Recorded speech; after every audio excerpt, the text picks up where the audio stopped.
Welcome back to Dark State Radio. I'm Mara Delgado, and tonight I'm sharing a strange encounter from a July evening run. The night started normally enough. I was jogging my usual trail north of Portland, a route I'd done countless times before. The roadside thermometer reads 72 deg, warm and muggy. I set out from the trailhead with my earbuds in, music low enough to hear the crickets rustling leaves. Fireflies blinked near the bushes, and street lamps cast soft yellow light through the trees. Everything felt completely ordinary. About 10 minutes into my run, something changed. Near the old stone bench by the creek, a sudden chill ran up my spine. I rubbed my arms and checked my watch. 10:13 p.m, slowing to a walk. I was sure I'd be drenched in sweat, but when I checked my phone, the temperature still showed 72 deg. Then things got weird. Each breath felt sharp and cold, like I'd jumped into an ice bath. My chest tightened near the creek surface. I saw my breath coming out in white puffs, as if I'd stepped into winter. This made no sense. I could feel the humid air on my skin, the moisture in my hair. The trail was empty, no one around, just the distant hum of highway traffic. I tried to shake it off, thinking maybe a creek breeze was making me cold.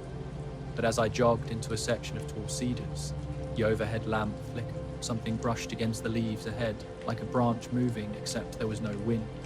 I'd love to hear where you're listening. Drop a comment and let me know. For now, get comfortable, relax, and let's see where this story goes. Cedar Grove was unnaturally still. No wind stirred the branches. I stepped forward, my breath forming thick clouds in the chilled air. As I approached the branch, I noticed how different it felt.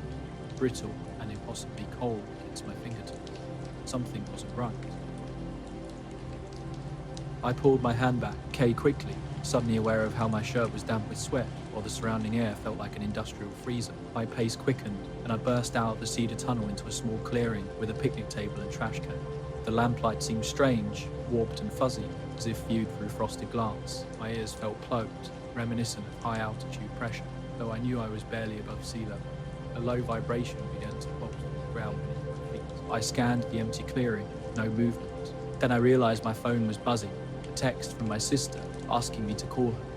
When I pulled it out, the vibration felt weak despite showing a full battery charge.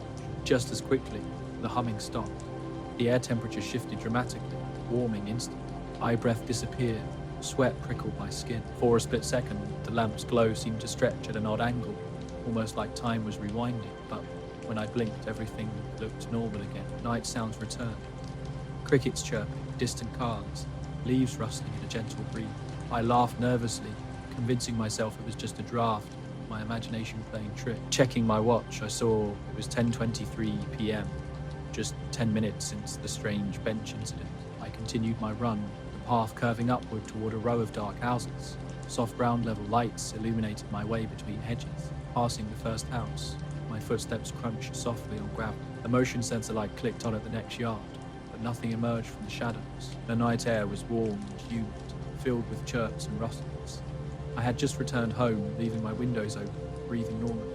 But every time I closed my eyes, that freezer-cold sensation lingered, my breath still seeming to have a life of its own. Irela, I had heard footsteps, slow, deliberate, just outside, my peripheral vision. My heart raced as I spun around, seeing only hedges and their shadows. Straining to listen, I heard nothing but my own rough breathing. I decided to jog home quickly. As I reached the last bend, my car's headlights reflected off the asphalt, guiding me in. Relief washed over me. I slowed to a walk, unzipped my pockets, and checked my phone. The weather app still read 72 degrees Fahrenheit, and my sister's text remained unread. Approaching my car, its engine still warm, I unlocked the door with shaking fingers. Inside, I locked the doors and turned on the dome light. To my surprise, I saw my breath. Small white clouds puffing out in front of me. Temperature display confirmed 72 deg Fahrenheit, yet my breath continued to mist in a soft glow. I leaned back, closed my eyes, and listened to my steady pulse. When I turned off the dome light, the mist instantly vanished, and the windows cleared. Stepping into the night, I locked the car and jogged back to the house, trying to shake off the strange experience. Later, during a routine cargo run from Denver to Salt Lake City, everything seemed normal. It was a typical early morning flight over the Rockies, cruising at about 24,000 feet in my small turboprop. The sky was clear, the weather calm, and perfect for flying. I planned my route on the GPS and checked my instruments. Taking off at 5:15 a.m., I left the ground crew behind, climbing steadily. The sunrise painted the horizon with orange and pink, and I enjoyed the quiet engine hum and steady flight rhythm. 30 minutes in, I was settled. Had radioed my position to air traffic control and double-checked everything. All appeared normal. During a routine flight, something caught my attention. The clock on my instrument panel read 6:45 a.m., but my GPS and flight log disagreed. According to these systems, only 45 minutes had passed since takeoff, and the time was actually 6:30 a.m. I meticulously checked every instrument. The altimeter, GPS, and engine readings all appeared normal. No warnings flashed, no fuel pressure or temperature anomalies existed. The autopilot maintained our course over the mountain range, steady and consistent. Yet the panel clock remained 15 minutes ahead of the GPS and internal system timer. I had reset my watch to this clock before takeoff, so it should have been accurate. The discrepancy was puzzling. At first I dismissed it as a potential electrical glitch or radio interference, but everything else aligned perfectly. My location, speed, and altitude matched the GPS time precisely. Only the clock was out of sync. As an experienced pilot, I knew timing was critical, especially when crossing air traffic zones and communicating with ATC. I radioed to confirm my position. ATC reported no traffic or issues in the area. The weather radar showed clear skies, no storms or turbulence. The plane flew smoothly, the engine humming in steady rhythm. I ran mental checks on my instruments. Nothing seemed amiss. I even reset the circuit breakers for the panel clock, but when I switched them back, the time remained unchanged. A nagging feeling of unease grew. Then, something else caught my eye. Through the right side window, the mountain peaks below were different. A thin mist shrouded them, unusual for this time of year. A strange, diffuse light glimmered faintly over one ridge, too early for dawn. The light wasn't typical for that altitude, soft and pulsing, hovering motionlessly above the tree. Before I could grab the binoculars from the side compartment, it vanished, just switched off. The mist cleared as quickly as it had appeared. Checking my instruments. The clock still read 6:45, with the GPS and flight log stuck at 6:30. I decided I'd verify everything after landing. E-flight continued without incident. At that time, oddity nagged at me. Upon touching down in Salt Lake City, my watch showed 6:50 a.m. The flight log indicated a 1 hour and 15-minute journey, yet my calculations suggested it should have been closer to an hour. I completed the standard post-flight procedures, filling out paperwork and chatting with ground crew. Mentioning the strange mountain lights, I found no one had witnessed anything unusual that morning. The flight data recorder and maintenance logs revealed nothing out of the ordinary, no unexpected route changes, altitude shifts, speed variations, or system warnings. Reviewing the GPS track confirmed a perfectly straight route with no deviations. Those missing 15 minutes still troubled me. I consulted fellow pilots, but none reported similar experiences. Some joked about time glitches or pilot fatigue, yet I knew I wasn't tired. This wasn't just a perception issue. The discrepancy was documented in the flight logs. Days later, I compared GPS data and flight logs side by side. The timestamp showed the plane over the mountain section 15 minutes later on the GPS than on my watch and panel clock. It seemed like the plane had skipped ahead in GPS time. My instruments had jumped forward. No external record corroborated this anomaly. Air traffic control logs showed timely communication with no delays or gaps. I considered a potential clock synchronization problem, but only the panel clock and my watch seemed affected. Everything else aligned perfectly with GPS time. It was like time had fractured in the cockpit that morning. Weeks later, I still couldn't shake the memory. I'd been reviewing old flight logs, searching for any hint of what might have happened over those mountains. The GPS data showed nothing unusual, a perfectly normal flight. My experience told a different story. I checked weather reports, at paragraph 10, ND radar images hunting for any potential explanation. Storms, electromagnetic disturbances, anything that could cause instrument issues. Nothing turned up. When I told my girlfriend about it, she just gave me a strange look, as if I were describing some far-fetched sci-fi scenario. I kept flying the same route, but that strange light never reappeared. The 15-minute gap remained a puzzle, a missing piece I couldn't place. All the data said one thing, but my memory insisted on another. Just a quiet sky, a faint light, and time slipping away without a trace. The gas station on Route 57 near Plainfield, Illinois, was my usual graveyard shift spot.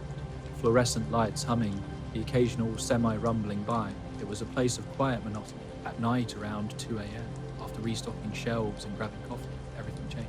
Standing behind the register, I spotted a pale figure in the parking lot under the security light. At first I thought it might be someone waiting, smoking, but something felt off. The figure stood absolutely still, facing the store, watching. The silence was unnerving. I stepped from behind the counter, ready to check if everything was okay. Outside, the lot was empty. Only a few parked cars remained, unchanged from earlier. I called out softly, "Hey." The cold wind answered, rattling the metal sign above. Maybe I was just tired, my mind playing tricks. But that moment lingered, unexplained and unsettling. The security light buzzed overhead, casting weird shadows across the parking lot. Each time I saw the pale figure, something felt off. Night after night, it appeared in the same spot, standing motionless under the light. The first time I thought it might be a trick of the light or a reflection. But when I checked the security cameras, nothing was there. No figure, no movement, just an empty lot. I tried to brush it off as a fiction. Then it happened again. The figure stood frozen, facing the building. From the counter, I watched intently, trying to convince myself it was just someone in a white jacket. But it didn't move, not a single muscle. For minutes, it remained perfectly still. One night, I noticed something chilling. The figure had no face, not hidden by shadows or a mask, but completely smooth, just a pale blur where features should be. I stepped closer, called out, "Hey, you okay?" Nothing, no response, no reaction. Mike, a regular truck driver, confirmed my experience. "I've seen it too," he told me seriously. A ghost standing out there, just staring, then vanishing. His words didn't comfort me, they made everything feel more real. Each time I reviewed the security footage, the lot appeared empty. No trace of the figure. Quote, "No evidence of anything unusual, yet I knew what I'd seen. Cold night air hung still round me. My heart raced as I realized this was more than just a strange occurrence. Something unexplainable was happening right outside the station night after night. I was driving home late one Sunday night in late July, after finishing a shift at the diner in a small town. The night felt heavy, and something about the darkness seemed different. A week later, I told my boss I wanted to change shifts. I needed days off to clear my head. The figure that had been haunting me was still showing up, making it hard to focus. She didn't say much, just nodded and told me to take some time. My encounters had started weeks earlier. The figure would appear under the security lights, always at slightly different times. Not always exactly 2 a.m., but sometimes earlier or later. One night, power flickered while the figure was there. The light went out for maybe 2 seconds, then came back on. When it did, the figure was gone. I scanned the lot with a flashlight. Nothing. No footprints, no car, no sign anyone had been there. The strangest part was that none of the other security cameras ever caught it. Just that one spot under the big light, visible only from inside the store. I started keeping a journal at work, tracking the times the figure appeared, the weather conditions, and what I was doing. Nothing consistent emerged. Sometimes it was cold and clear, other times rainy or foggy. One morning, after a long night of watching with no sign of the figure, I stepped out to check the lot. The air smelled different, like ozone or something electric. Near the light, a patch of grass was flattened, but no tire tracks or footprints led there. I felt watched, like a presence was just outside my field of vision. I spun around quickly, but there was no one. Just the empty lot and the road stretching into the dark. I left the gas station that night, feeling like something was still following me as I drove down the empty highway. I checked the rearview mirror a dozen times, but nothing. Now, when I drive past that gas station on my way home, I sometimes glance up at the security light. Every once in a while, I think I see a flicker in the corner of my eye. But when I look directly, there's nothing. I don't know what that figure was, and maybe I never will. But I know I saw it night after night, standing there under that light, watching. And whatever it wasn't recorded anywhere. The road cuts through western Illinois, a landscape of endless cornfields stretching to the horizon. It's a simple 2-lane highway connecting scattered farms and tiny towns.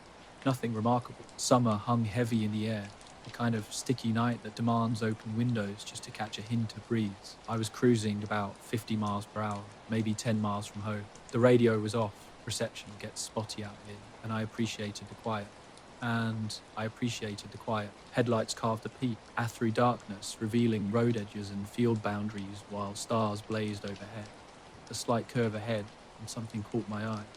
A white light hovered just above the corn stalks, unusual and almost motionless. This wasn't like any aircraft or spotlight I'd see. It wasn't flashing or changing colours, just a steady, soft glow like a dull lamp. Maybe a farmer working late or some kid with a flashlight, I thought, but the light was too smooth, too consistent. Curiosity pulled me over. I eased onto the gravel shoulder and killed the engine. Stepping out, I was struck by the thickness of the air. Crickets chirped louder than normal, creating an odd backdrop to this strange scene. The light hung about 5 or 6 feet off the ground, casting a ghostly white sheen on nearby cornstalks. No shadows, no movement. I tried to capture the moment on my phone, but the screen stayed black. Multiple attempts, a full battery, nothing worked. Even a reboot couldn't fix whatever was happening. Some weird glitch, I figured, maybe from the humidity. After watching for about 5 minutes, I decided to head back. Walking to my truck, an unsettling silence filled my ears. Something was definitely not normal out here in the cornfields. The night felt different, quieter than usual. Sliding into the driver's seat, I started the engine and glanced back at the cornfield. Deciding to get a better view, I turned the truck around. Driving slowly, I watched the light, careful not to stare too directly. Something felt off after about a mile. The road seemed slick, though no rain had fallen. My headlights caught a strange reflection in the distance. My heart raced. I pulled over. The field where the light had hovered was now completely flooded. Dark, still water covered the entire corner near the road. This made no sense. There hadn't been any storms for days, and the ground wasn't low enough for such flooding without heavy rainfall. Even more bizarre, the road behind me had vanished.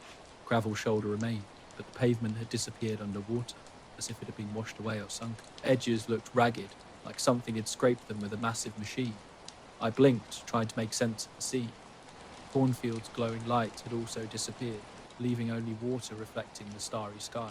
Back in the truck, my heart pounding, I started the engine. Looking up slowly, I searched for a way to turn around, but the flooded area consumed most of the road. I decided to press forward, hoping the road would clear. I drove carefully, headlights on full beam. The water was shallow, just a few inches, but completely covered the pavement. A wet smell of mud and fresh earth filled the air. The mysterious glow never returned. After about a quarter mile, the road returned to normal. The water ended abruptly at a farm driveway. Relieved, I pulled onto solid ground and drove home as quickly as I dared, continually checking my mirrors and the surrounding fields for any sign of light. Nothing, only the engine's hum and soft wind through the open window broke the silence. At home, I shared my strange experience with my parents, who listened without comment. I kept going back to that stretch of highway for a few weeks, hoping to catch a glimpse of the light again or see something to explain it. Nothing ever showed up. Sometimes I wonder if it was just a weird natural event, something nobody else noticed because they weren't there. Other times it feels like I was in the middle of something that doesn't fit any normal explanation. I woke up cold, really cold. My bare feet were numb from the frost covering the ground, and I was lying on my side in a big open field that stretched flat for miles, with nothing around but grass and dead weed patches. It was early morning, just before dawn, with the sky that pale blue-grey colour you get when the sun's about to rise but hasn't yet. I sat up slowly, trying to remember how I ended up there. The last thing I clearly remembered was going to bed. My house is maybe a mile from where I was lying, located on the edge of town, near some farms and woods. I figured I must have sleepwalked, but what bothered me was the complete lack of footprints or any disturbance in the frost. I called my friend Jesse, who works with irrigation systems around here. He said flooding like that just doesn't happen out of nowhere, especially not without rain. If there's no weather event, that field shouldn't be underwater. He suggested maybe something underground broke, like a pipe or a drainage system, but I doubt it would flood that fast and that big. The next day, I tried checking local news, but there was nothing about flooding or road damage. Farmers I talked to said their fields looked fine that morning. A few days later, I went back to the spot in daylight. Cornfield looked completely normal. No water, no road damage. The ground was dry like nothing had happened, no footprints, no tyre marks, no signs of disturbance. When I checked my phone, I only had the usual shots from my diner shift. Nothing from the truck or outside. The whole thing felt like some kind of trick, but I know what I saw. That light, the sudden flood, the missing road, it was real. In the end, I'm left with just that memory of the lights over the cornfield and a road that vanished beneath the water 5 minutes after I looked away. The field was silent and empty, frost glittering on the grass beneath my feet. No tracks marred frozen ground, not from animals, not from me. I was certain of that. Rue, begging my arms against the cold, I started walking toward the road. Darkness still hung in the air, broken only by a distant train whistle. A strange metallic scent mixed with cold earth, something I couldn't quite identify. Near the road's edge, a cluster of trees stood with branches coated in thick frost, looking like they'd been sprayed with white paint. Something caught my eye. Some leaves had an odd faint glow, not bright, but definitely out of place. It wasn't electric or natural light. The leaves seemed to shimmer softly from within, almost pulsing. I shook my head and kept moving, wanting to get home and make sense of what I'd seen. Reaching the road, My heart dropped. My truck was gone. I parked it in the driveway the night before, and no one else had a key. This wasn't a busy neighborhood where someone might casually move a vehicle. I searched for tire tracks or towing signs, but the asphalt remained perfectly untouched, covered in frost. My phone was dead, unusual since the battery was typically reliable. The sky was changing, pink hints emerging over the horizon. I realized I must have been out here for hours, well past midnight. Strangely, I didn't feel exhausted or confused. Instead, I was alert, almost hyper-aware, as if my mind was catching up with something my body already knew. I started walking home, hoping to find my truck or reach a neighbor who could help. The neighborhood streets looked normal but felt muted. No dogs barked, no cars passed. Early morning seemed suspended in an unnatural quiet. Streetlights cast shadows that didn't quite align with any visible shapes. Long, dark, and slightly off. Something was definitely wrong, but I couldn't put my finger on what. The street was empty, silent except for the occasional flicker at its edges, not quite reflections, but something else. Footsteps seemed to follow me, steady and slow, yet each time I turned, nothing was there. After about 20 minutes, my truck came into view, parked a few blocks from home. Relief washed over me, but something felt wrong. The windows were fogged, with no trace of footprints, no marks from my usual walks with my dog. The door handle felt unnaturally cold for a summer morning.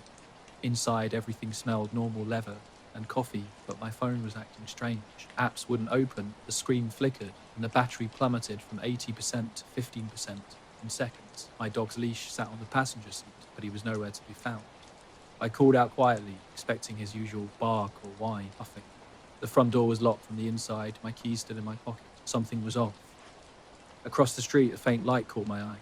It hovered just above the ground near the back porch steps, pulsing with a soft white glow unlike any lamp or porch light. As I approached, it vanished. House stood dark and silent. Windows shut tight, no cars in the driveway. A chill ran through me as I returned home. On the doorstep, a single footprint pressed into the frost stopped me cold. It was too large to be mine, with an unusual shape, a narrow, almost pointed heel and toes longer than a human's. As I stared, unable to comprehend how it got there. Instead of entering through the front, I walked around back, frost crunching beneath my bare feet. Here's the rewritten text. Central Oregon nights are pitch black, the kind of darkness that seems to press against your eyes. At 16, photography became my way of exploring something vast and unreachable. My dad's birthday gift, a decent camera, opened up a whole new world of long exposure shots. I wanted to capture the immensity of the night sky, to freeze those silent, distant moments. One cool Friday in early September, I set up my equipment in the distant moments backyard. The moon was just a faint sliver, perfect for star photography. I was prepared, extra batteries, SD cards, and a hoodie zipped tight against the occasional wind. My goal was capturing longer, more detailed star trails, this time experimenting with a 3-minute exposure instead of my usual 30 seconds. I aimed north where the sky looked clearest and started shooting. The stars were incredibly sharp, like pinpricks of light, so bright they seemed touchable. I remember feeling small, just a tiny dot on a spinning planet, overwhelmed by the cosmic silence. After the first shot, I checked the image, perfect star trails in a smooth arc. 5 shots later, I packed up and went inside to review the images on my laptop. Everything looked normal at first, stars moving in gentle curve across darkness. But the 4th image was different. A bright, straight beam of light cut through the star trails in a way that didn't make sense. Now I'm back in the backyard, still numb but slightly warmer. The lawn chair lies tipped over, and everything feels strange. I can't explain the glowing leaves or the empty, quiet road. I don't know about the mysterious footprint, or why my dog disappeared that night. But I'm here, barefoot and alive, trying to understand what happened.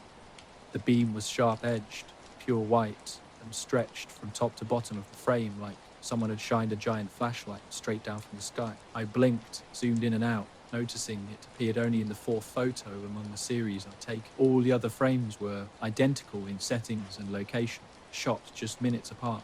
I went outside and scanned the sky, which was clear and starry as before, with no trace of the strange light. I searched the area for potential sources, a flashlight, spotlight, drone with a searchlight, but found nothing.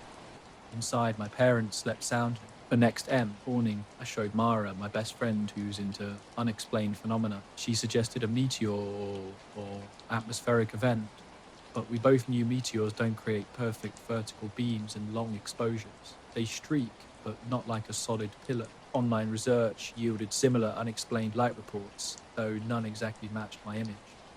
Most were blurry or looked like typical camera flashes or lens flares. My photo is different, crisp and present, but only for that single exposure. I returned outside that night, setting up the camera in the same spot with identical settings, hoping to recreate the moment. 10 consecutive photos revealed nothing but normal star trails. Strange feeling crept over me, like I'd glimpsed something unintended, not scary, but distinctly out of place. A week later, I shared the image with Mr. Post.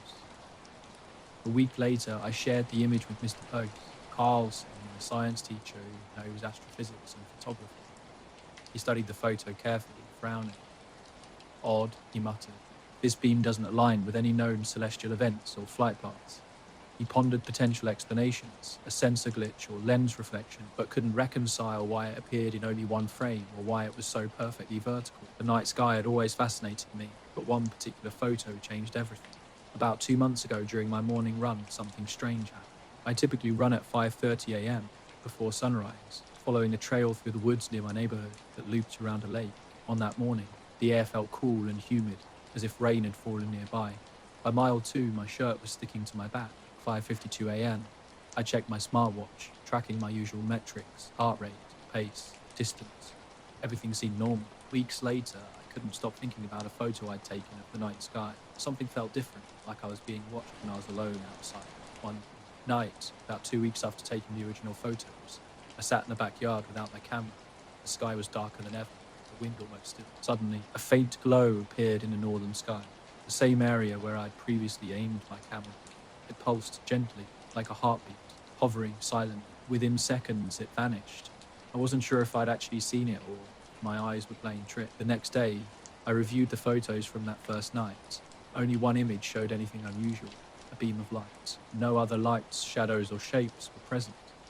What truly puzzled me was the timestamp. This single photo was exactly 5 minutes off from the camera's otherwise accurate clock. I checked the settings and metadata multiple times, finding no signs of manipulation or error. My dad confirmed the camera had never shown such behavior before. After that experience, I stopped photographing the night sky. I didn't want to pursue something beyond my understanding. Now, when I'm outside on clear nights, I still glance at that patch of stars, wondering about the beam. Was it a signal? Strange light phenomenon? I'll never know. That single photo remains unexplained. A mysterious moment captured among hundreds of ordinary images. I noticed something weird during my run. A few minutes after checking my heart rate, it vanished. Just a little dash where the number should have been. I thought the watch had slipped or lost skin contact, which happens sometimes with sweat. I adjusted it tighter, wiped my wrist and kept running, but the heart rate didn't return. GPS still tracked my distance and pace. I was moving, obviously alive, but with no heart rate reading. This blank spot lasted for maybe a mile and a half, suddenly popping back on as I hit the sidewalk near the streetlights. Quote, it jumped from nothing to 148 like a light switch. Concerned, I pulled out my phone and checked the app right there. The data looked normal except for this one flat line, a 7-minute stretch where the heart rate simply disappeared. No drop, no spike, just a gap. The GPS showed I was running the entire time. The next morning, I followed the same routine and route. I felt uneasy when I hit the wooded part, but chalked it up to lingering thoughts about yesterday's glitch. I kept glancing at my watch, checking the heart rate every few minutes. Everything stayed normal until I reached that specific trail section where the trees get thicker and a short wooden bridge crosses the drainage creek. Again, the heart rate dropped out the second I crossed the bridge. I stopped running and stood there, trying to troubleshoot. I took the watch off, cleaned the sensor with my shirt's corner, and put it back on. Nothing changed. The GPS still worked. Step count continued ticking, but no heart rate appeared. The area was completely silent. No people, no wind, no rustling leaves, no birds. It felt like someone had hit pause on everything. I started walking, thinking maybe cooling off would help the sensor. I'd gone about 50 yards when I heard it, a sharp, high-pitched ping like metal cooling down. The sound wasn't from my watch, but from the woods to my right. I turned, seeing nothing but trees. Yet the sound had been close, within 10 feet, like something small had tapped against metal and then stopped. I walked faster. Just before the trail curves back toward the lake, I felt something shift in the air. I can't describe it better than that. It wasn't wind. It felt like walking into it. The trail felt different that morning. An odd pressure hung in the air, reminiscent of an impending storm, but without thunder or clouds. My skin tingled with static electricity. Glancing down, I noticed my heart rate monitor had gone silent, sprinted to the road, and the moment I cleared the tree line, the device suddenly sprang back to life, 156 beats per minute. The number struck me as odd. My breathing wasn't labored, my legs weren't exhausted. Something didn't add up. Back home, I checked the app again. The GPS showed continuous movement, but 7 minutes and 13 seconds of heart rate data were missing. It was the same stretch of trail as the previous day, almost identical in start and end points. I tried to rationalize it. A dead zone, tree interference, sweat on the sensor. I desperately wanted a mundane explanation, but I didn't run the next morning, or the next. Only on the weekend did I return, this time in broad daylight around 10:30 a.m., with the trail full of people walking dogs and pushing strollers. My heart rate remained steady throughout. The following Monday, I went out at my usual dark hour, this time with a tiny flashlight clipped to the shirt. As soon as I reached the wooden bridge, the heart rate monitor dropped out again, instantly, not gradually. I stopped, controlling my breathing, the flashlight beam dancing slightly with my pulse while the forest remained motionless. A single flicker of the light was enough to unsettle me. I turned, not sprinting, but walking quickly. That's when I heard them. Footsteps, not behind me, but to the left, moving parallel to the trail. Soft yet consistent, leaves crunching once every second, too rhythmic to be an animal. I slowed down, hoping it was just an echo of my own movement.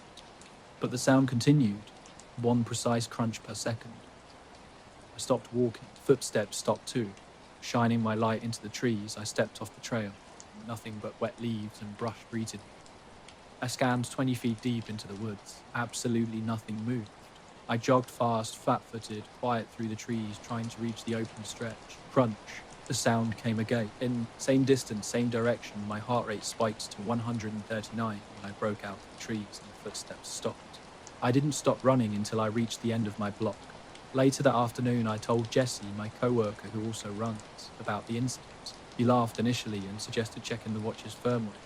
But when I showed him the precise GPS overlays, he fell silent. 4 weeks after, I switched to running different routes through residential streets, past the high school. My heart rate stayed steady, no weird sounds. Then last week, something strange caught my eye. A park's truck blocks the trail entrance with orange cones and a maintenance closure sign. I didn't think much of it until this morning when the truck was still there. Same cone, same sign, but no workers, no equipment, just an empty vehicle parked silently. I haven't returned to that trail. I still run, but always in daylight and far from that unsettling stretch. We were at Broken Bell Lake in southeastern Oklahoma, a yearly tradition. Early June with cool nights perfect for hoodies. 4 of us, me, Evan, Georgie and Tully, camping by a quiet inlet on the North Shore. No cell service, just fishing, drinking and sharing stories. Our second night was typical. Jorge caught a decent catfish. Tully mostly drank beer while I wrestled with tangled fishing line. We grilled dinner, recycled old tales, and passed around Evan's old Forester as the sun set. By 10 p.m. the fire was dying. We stared at the lake, moonlight bright and clear, reflecting off water smooth as glass. Frogs chirped, occasional splashes echoed from deeper waters. Peaceful, then suddenly the moon flickered, just a split second like a momentary hiccup. One blink and everything returned to normal. Moon hung too bright, almost unnaturally white. We were sitting nervously white. The fire, its embers barely glowing. When something strange happened, the water's reflection suddenly blinked, perfectly synchronized, as if someone had flipped a switch. Sound vanished completely, and everything resumed like nothing occurred. We fell silent. I scanned the group, noticing Evan frozen mid-sip, his head tilted like he was listening. Tully broke the silence. Did you guys see that? Gloria held up his Casio watch. My watch reset, he said. The digital display read 1, as if just powered on. Evan checked his watch. Same thing. Tully's analog watch had its second hand stuck at 12. My phone was completely powered down. When I pressed the button, the boot screen flashed briefly before going dark again. We sat staring at the moon, not speaking. Something fell off about the lake. Its ripples seemed too slow, almost artificial. Tully stood and wandered toward the trees to relieve himself. Minutes later, Tully called out, not shouting, just loud enough to get our attention. He looked strange, pale, slightly out of breath. You hearing this? He asked. Evan stood, then Jorge, with me following last. Tully met us halfway. Not voices, he explained, just sound. But from up there, we looked skyward. The moon remained, no planes or blinking lights visible. Yet now we all heard it, a faint, low tone like a muted TV, hovering in the air. The sound wasn't coming from any specific direction. It simply existed, humming through the atmosphere. We stood motionless, four friends suspended in this inexplicable moment. Tone didn't increase or decrease, it just was. We were at the lake, and Jorge was the first to move. He walked down and swept his flashlight across the water. I followed, with Evan close behind. Tully stayed back, leaning against a tree, looking unsteady. As the light beam cut across the surface, something caught my attention. The entire area was eerily silent. No insects buzzed, no moths fluttered into the light. Not a single mosquito or dragonfly was visible, which was strange, because this spot usually teemed with bugs, especially near the shoreline. Suddenly, Evan dropped the flashlight. It wasn't intentional. His hand just opened, and the light fell, pointing straight up. His face was frozen, mouth agape, staring skyward. We all looked up. The moon hung there, but something was passing in front of it. It wasn't a defined shape, more like a shadow that warped light in an unnatural way. You couldn't make out its edges. You just knew something was blocking the moon because the sky darkened in one spot, and stars began disappearing one by one. It moved with an unsettling smoothness, not drifting like a cloud, but gliding silently. Remarkably, it created no disturbance. Trees remained still, the lake's surface undisturbed. A low, thick hum seemed to grow more noticeable as it passed overhead. Without a word, we backed toward our campsite. Jorge picked up the flashlight and switched it off, perhaps hoping not to draw attention. We gathered around the fire pit, sitting in darkness, listening to the surrounding silence. Gradually, the hum faded, like a headache slowly subsiding. I checked my phone. It powered on this time, but the clock read 12:01 a.m., which couldn't be right. The moon's position suggested it was closer to 3:30. There was no signal, no GPS connection, just an incorrect blinking time. Tully wanted to leave immediately. Evan convinced him to stay, arguing against hiking in the dark, though it was clear none of us wanted to remain. We didn't sleep. We just sat, waiting for sunrise, then packed up and left quietly. Jorge didn't even bother properly packing his tent, just stuffing it crumpled into his pack. At the parking lot, we compared our watches. Mine was still unresponsive. Jorge's had started running again.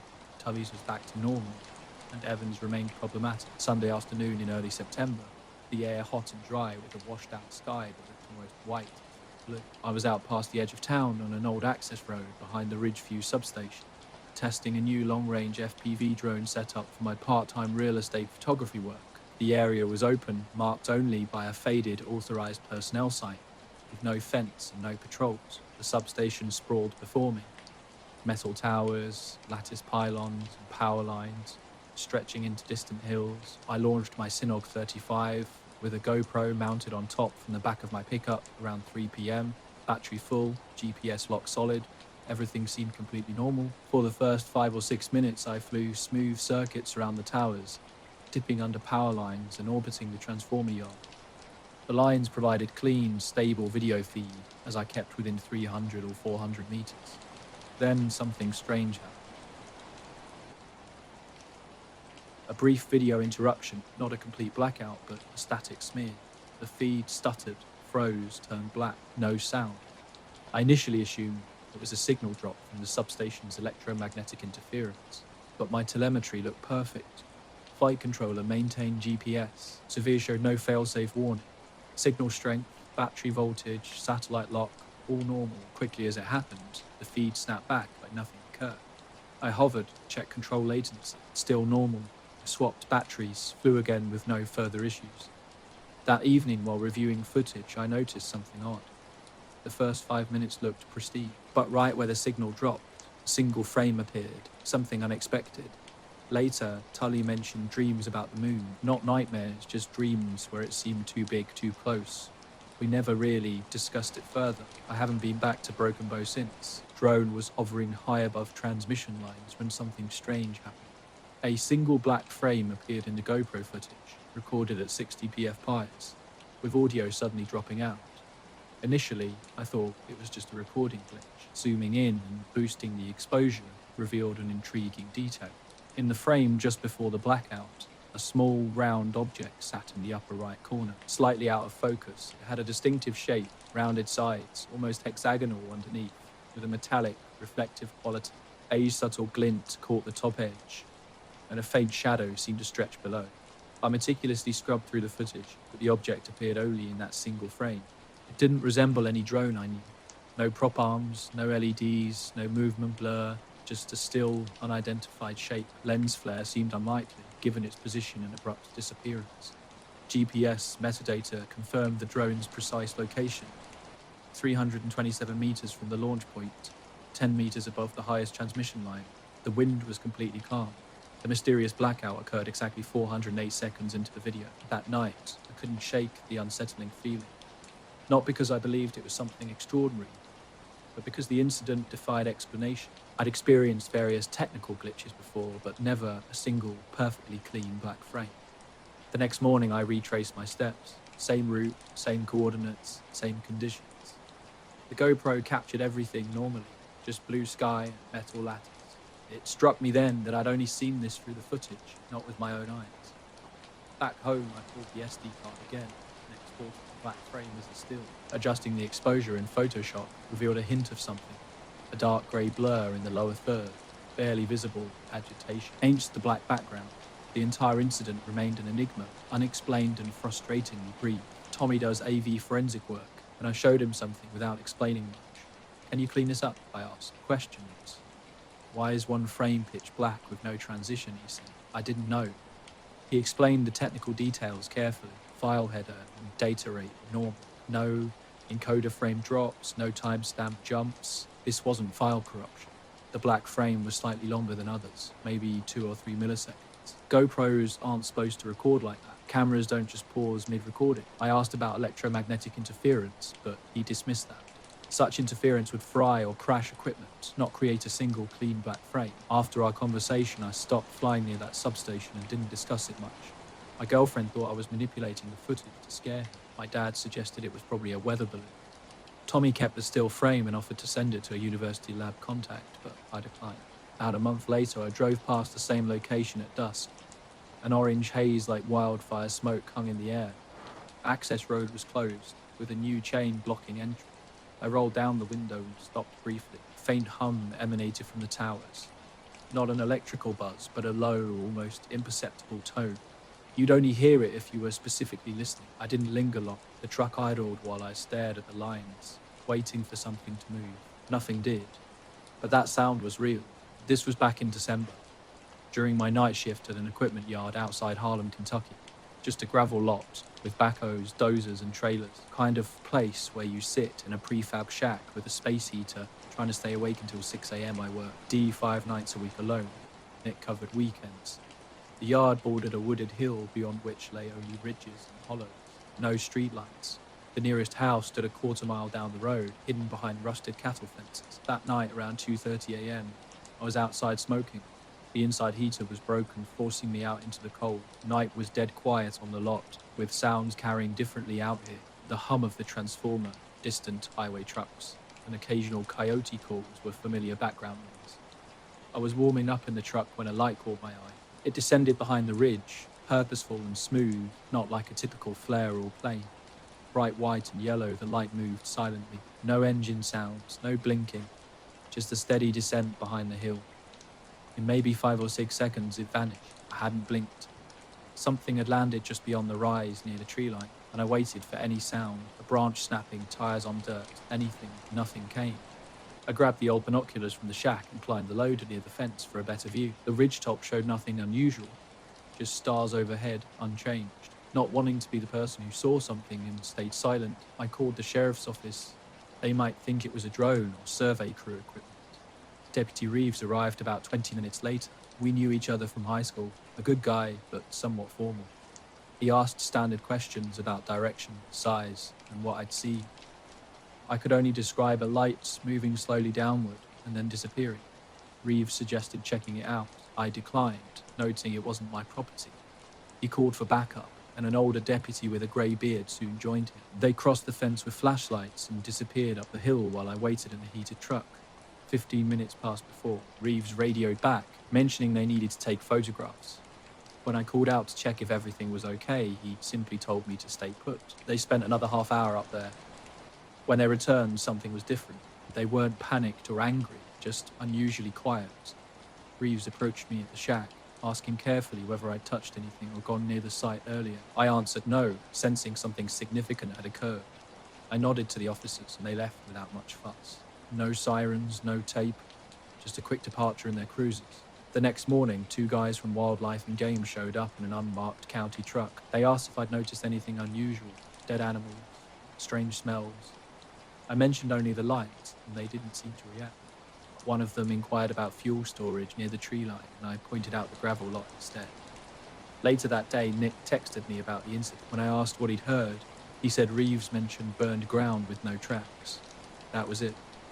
So the following night, I parked closer to the hill near the loader, bringing a flashlight, binoculars, and a thermos of coffee in case I wanted to hike up. Around 3 a.m., when everything was dead quiet, I climbed the hill. The terrain wasn't steep, but the brush was thick. I followed Reeves's path, noting flattened grass and footprints in the frost. After about 10 minutes, I crested the ridge and saw something bizarre. The whole area was lifeless. No colour remained in the brush, just blackened, brittle grass. The trees stood intact but looked bleached, with soil cracked and baked as if exposed to intense heat. No leaves, no bugs, no sounds. Just a weird, still patch roughly 40 feet wide with an unnaturally clean, oval shape. Walking into the area, I noticed the air felt flat. No char, no ash, just dry stillness. The ground had an odd softness, as if cooked loose underneath, but not muddy.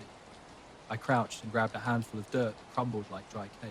No worms, no pebbles, just dark, greyish-brown powder. But there was no clear point of impact, just uniform deadness. Stepping back onto normal ground, I could hear the wind again, just a light breeze that hadn't touched the circle. Inside the patch, everything remained unnaturally still. Back at the shack, I documented everything. I even took a photo from the ridge, though it didn't reveal much. Just dark trees and a faint oval outline. Week had been soft with that spring rain, the kind that seeps into the ground and makes everything burst green. My alfalfa field, on the south end 40 acres near my grandfather's old windbreak, looked perfect. I'd rotated corn off it the previous year, worked it clean, reseeded, fertilised. I walk my fields every morning, no matter what else needs doing. This was a Wednesday, my usual day for hauling feed into town. Halfway through the lower section, I saw it, a spot that didn't belong. From a distance, it looked like a dry patch, maybe 3 or 4 yards wide, brown and crusted against the healthy green. I first thought maybe a fertilizer mistake or standing water, but something felt off. Getting closer, I stopped cold. Soda. Getting closer, I stopped cold. A perfect circle, not oval, not ragged like blight would be, but a clean, defined ring of bone-dry, cracked soil. Colour planes, no weeds, over just bare earth. Like something had erased everything inside that boundary. I bent down, ran my hand across it. The soil crumbled like dust under my fingers. While just 6 inches outside the circle, the ground remained damp and thick with healthy alfalfa. I stuck a flag marker in the centre, snapped some phone photos, and drove home to call Greg from the co-op's oil testing team. He promised to come out the next day, and that, I kept turning it over in my mind. No burn marks, tracks, no prints, but just that impossible circle. Greg arrived Thursday afternoon, did some core samples, cracked a few jokes about aliens, and said he'd send results soon. By Friday morning, I was back out there, checking again. Later, the manager stopped by with a warning: stay behind the fence line. He mentioned contamination from old septic lines, though we both knew no septic had ever been up there. That patch remains. I check sometimes. Nothing grows. No animals venture near. It's just dead, like something wiped it clean. Over the years, more dead patches appeared on my field. 4 new spots emerged, each smaller and more irregularly shaped than the first, but still bone dry. They were scattered across the west side, showing the same cracked earth, with no growth or signs of disturbance. Greg ran tests and couldn't find an explanation. The results showed low nitrogen, but nothing that clarified why these spots remained so dry when the surrounding ground was wet. He asked about equipment issues and herbicide use, but I had no answers. For the next 2 weeks, the patches stopped spreading but remained unchanged. I tried everything. Reseeding failed. When I watered the patches directly, the ground absorbed the water instantly, no pooling, no runoff. It was as if the earth simply swallowed the water whole. By midsummer, I'd stopped obsessing, but the patches persisted. Nothing grew there, not even tough thistle. Each passing season made it stranger. I continued my usual farming practices, rotating crops, spraying, tilling, composting. The rest of the field stayed healthy, but these patches remained dead, completely unchanged. Following spring, the university extension consultant visited. She was thorough, taking notes and asking detailed Q questions. He tested the soil's pH, checked for contaminants, and even inquired about aerial spray. When I mentioned no aircraft flew over the property anymore, she seemed skeptical, kicking at the circle's edge with her boot. Weeks later, she called with results. Samples were sterile, not poisoned, not contaminated, just completely lifeless. Some smaller patches faded over time and could be tilled under, but the original large patch remained unchanged. 7 years later, it's still there, cracked and bare. I started calling it the pit, though it's perfectly flat. Charlie, my dog, behaves strangely around this area. Normally eager and unleashed, he refuses to enter the circle. He'll follow me everywhere else in the field, but when I approach the pit, he stops about 5 feet away, lowers his head and whines. He doesn't bark, just waits, hoping I'll change my mind. Most times I do. The pit in my field was an unsettling mystery. I couldn't explain why, but I was drawn to its center. Late spring, just before dusk, a light breeze rustled the surrounding grass, yet the pit remained unnaturally still. No wind, no bugs, no sound at all. The area felt warmer, as if the sun clung to this specific spot more intensely than the surrounding ground. That night, I experienced the most severe headache of my life, starting just after sundown and lasting until nearly morning. While it could have been unrelated, I haven't stood in the pit since. A couple of years ago, I attempted to cover it. I dumped a full load of topsoil and composted manure, thoroughly mixing it with a tiller and replanting the entire section. Initially, it seemed promising. Green shoots emerged and filled the space, only to wither quickly. They didn't rot or turn yellow, they simply dried out, as if the ground had drained their life force. By mid-July, the pit had returned, maintaining its cornel shape and size. Last fall after harvest, curiosity got the better of me. I borrowed a metal detector from my neighbour Wyatt, hoping to find something buried, an old fence post, pipe, or miscellaneous junk. I carefully passed the detector over the pit, crisscrossing the area. Nothing, not even a faint beep. Outside the circle, the detector picked up various metal objects, old nails, bolts, and random scrap. I stopped discussing it with people. Not because I feared being called crazy, but because I couldn't articulate the inexplicable. Most folks either shrug it off or make predictable jokes about crop circles, but there were no markings, no flattened grain, no burned edges, just a dry, dead hole amid healthy growth. And it remains there to this day. My experience wasn't limited to the field. Last September, while camping alone in Utah's UA Mountains, I encountered a similar sense of unease. I'd driven from Salt Lake on a Friday, hiked about 5 miles in, and set up camp in a small clearing near Crystal Lake. The couple heading down the trail was the only human contact that day. The forecast promised clear skies with temperatures dropping to the 30s. I'd packed minimally tent, sleeping bag, food, water filter, solar charger, phone, headlamp, and GPS. Night had fallen and the campsite was eerily quiet. I'd set up camp earlier, making a quick freeze-dried meal before darkness settled in. No fire, just me and the stars, impossibly bright and weirdly still. Not a whisper of wind, not even an insect's buzz broke the silence. Before going to bed around 9, I carefully powered down all my electronics, phone on airplane mode and completely off, GPS switched off, headlamp clicked shut, making sure it wasn't accidentally set to battery draining red light mode. Pure habit. Something woke me later, no sound, no dream, just suddenly awake.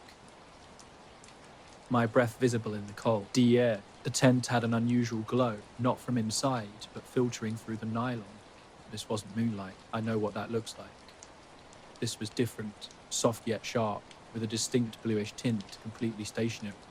First I thought someone might have entered the clearing with a lantern, but there were no sounds, no footsteps, no branch breaks, just absolute silence. Then I noticed a strange sensation, a low, almost imperceptible sound. Not quite a hum, more like static you could feel, similar to an old muted TV's background noise. Creepy, kind of pressure, frozen. I hesitated to move. Eventually I slowly unzipped the mesh pocket. Everything inside was weirdly warm, not dangerously hot, but unnaturally heated. GPS, battery pack, headlamp, all of them. When I tried turning them on, nothing happened. All completely dead. Strangest of all, every device was pointing in exactly the same direction. When I woke up, my devices were scattered across the tent floor, perfectly aligned toward a single point. Not mathematically precise, but deliberate enough to feel unnatural. The screams faced the top right corner of the tent wall, and a chill ran down my spine. This wasn't panic, but a cold understanding that something had occurred while I slept, something I missed entirely. Slowly unzipping the tent, I peered outside. A soft bluish-white glow hung motionless above the trees at the clearing's edge. It wasn't a spotlight or a beam, just a section of sky that seemed inexplicably illuminated, with no discernible source or boundary. Barefoot and without hesitation, I stepped onto the cold ground. The air felt dense, almost tangible. I scanned the mysterious light, searching for its origin, but found nothing. Suddenly it flickered, a quick pulse like an electrical surge, and then vanished. Darkness consumed the clearing. My eyes struggled to read June's. I stood there for what seemed like hours before returning to the tent. Sleep was impossible. Fully dressed, I waited anxiously for dawn. When first light arrived, I examined my gear. Everything was dead. The battery pack was completely drained, the phone unresponsive even after connecting to the solar charger. The GPS flashed a red error light once and went silent. Packing quickly, I left without eating. The thought of food didn't even register. About a mile from the campsite, I glanced back and thought I saw something metallic glinting where my tent had been, but I couldn't bring myself to investigate. Back in my car, I plugged in the phone. Miraculously, it powered up normally. The battery showed 0, yet everything functioned perfectly. No new photos, no app glitches, nothing unusual in the logs. The GPS worked fine, and the batteries, though completely drained, hadn't leaked. That night in my apartment, curiosity led me to check the compass app. The direction of my devices played on my mind, a silent reminder of that inexplicable night. I was driving west through northern Nevada on Route 50 around 2 in the morning. They call it the loneliest road in America, and for good reason. No lights, no towns, no radio stations, just pitch black desert, distant mountains, and my headlights cutting through the darkness. I'd left Delta, Utah, just after midnight, aiming to reach Ellie before sunrise and catch some sleep at my booked motel. Work had run late, so I figured crossing the desert at night would be faster. No traffic, no cops. The gas tank was about 3/4 full, and a big coffee sat in the cup holder. I felt wired but focused, just me and the road lights. About an hour into the drive, something broke the monotony. A figure on the shoulder ahead that jolted me. I hadn't passed another car in over 30 miles. As I approached, I saw a tall man, probably mid-30s,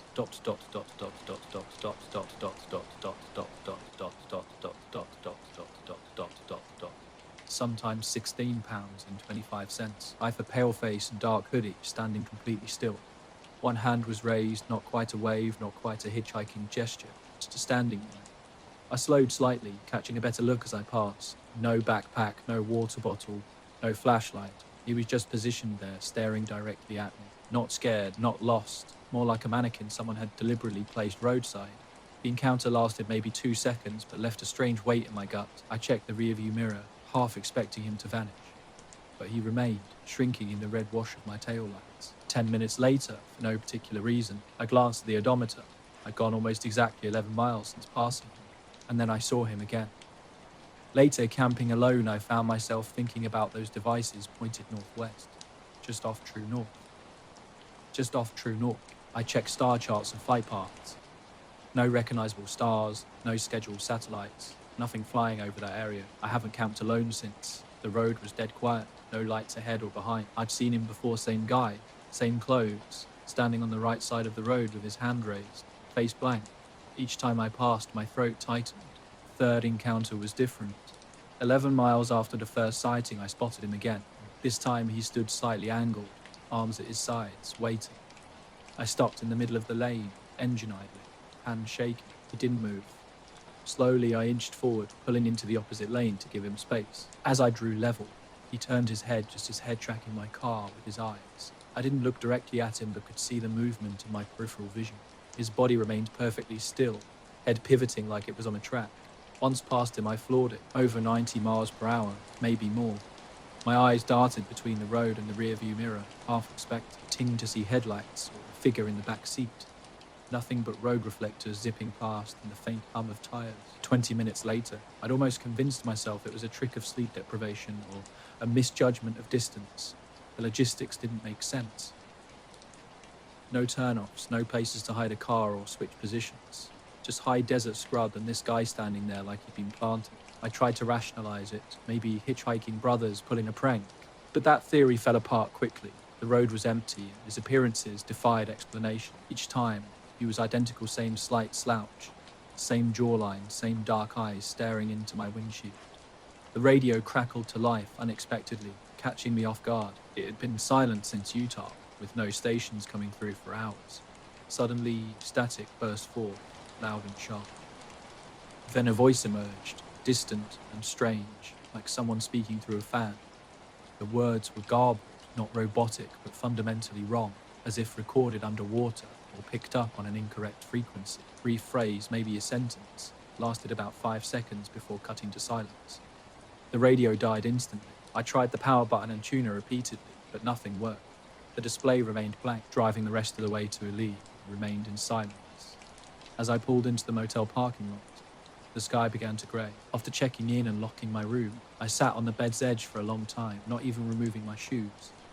Only then did I look at the odometer. Doing the math, I realised something odd. From the first sighting to the last, it was exactly 22 miles. Another 20 miles brought me to town's edge. But my trip meter reset in Delta showed 79 miles total. That meant at least 35 miles were unaccounted for. I hadn't taken any wrong turns. The road was straight and I hadn't stopped, not even brief. I tried convincing myself the trip meter might be off or that I'd misremembered something. Yet the discrepancy continued to nag at me.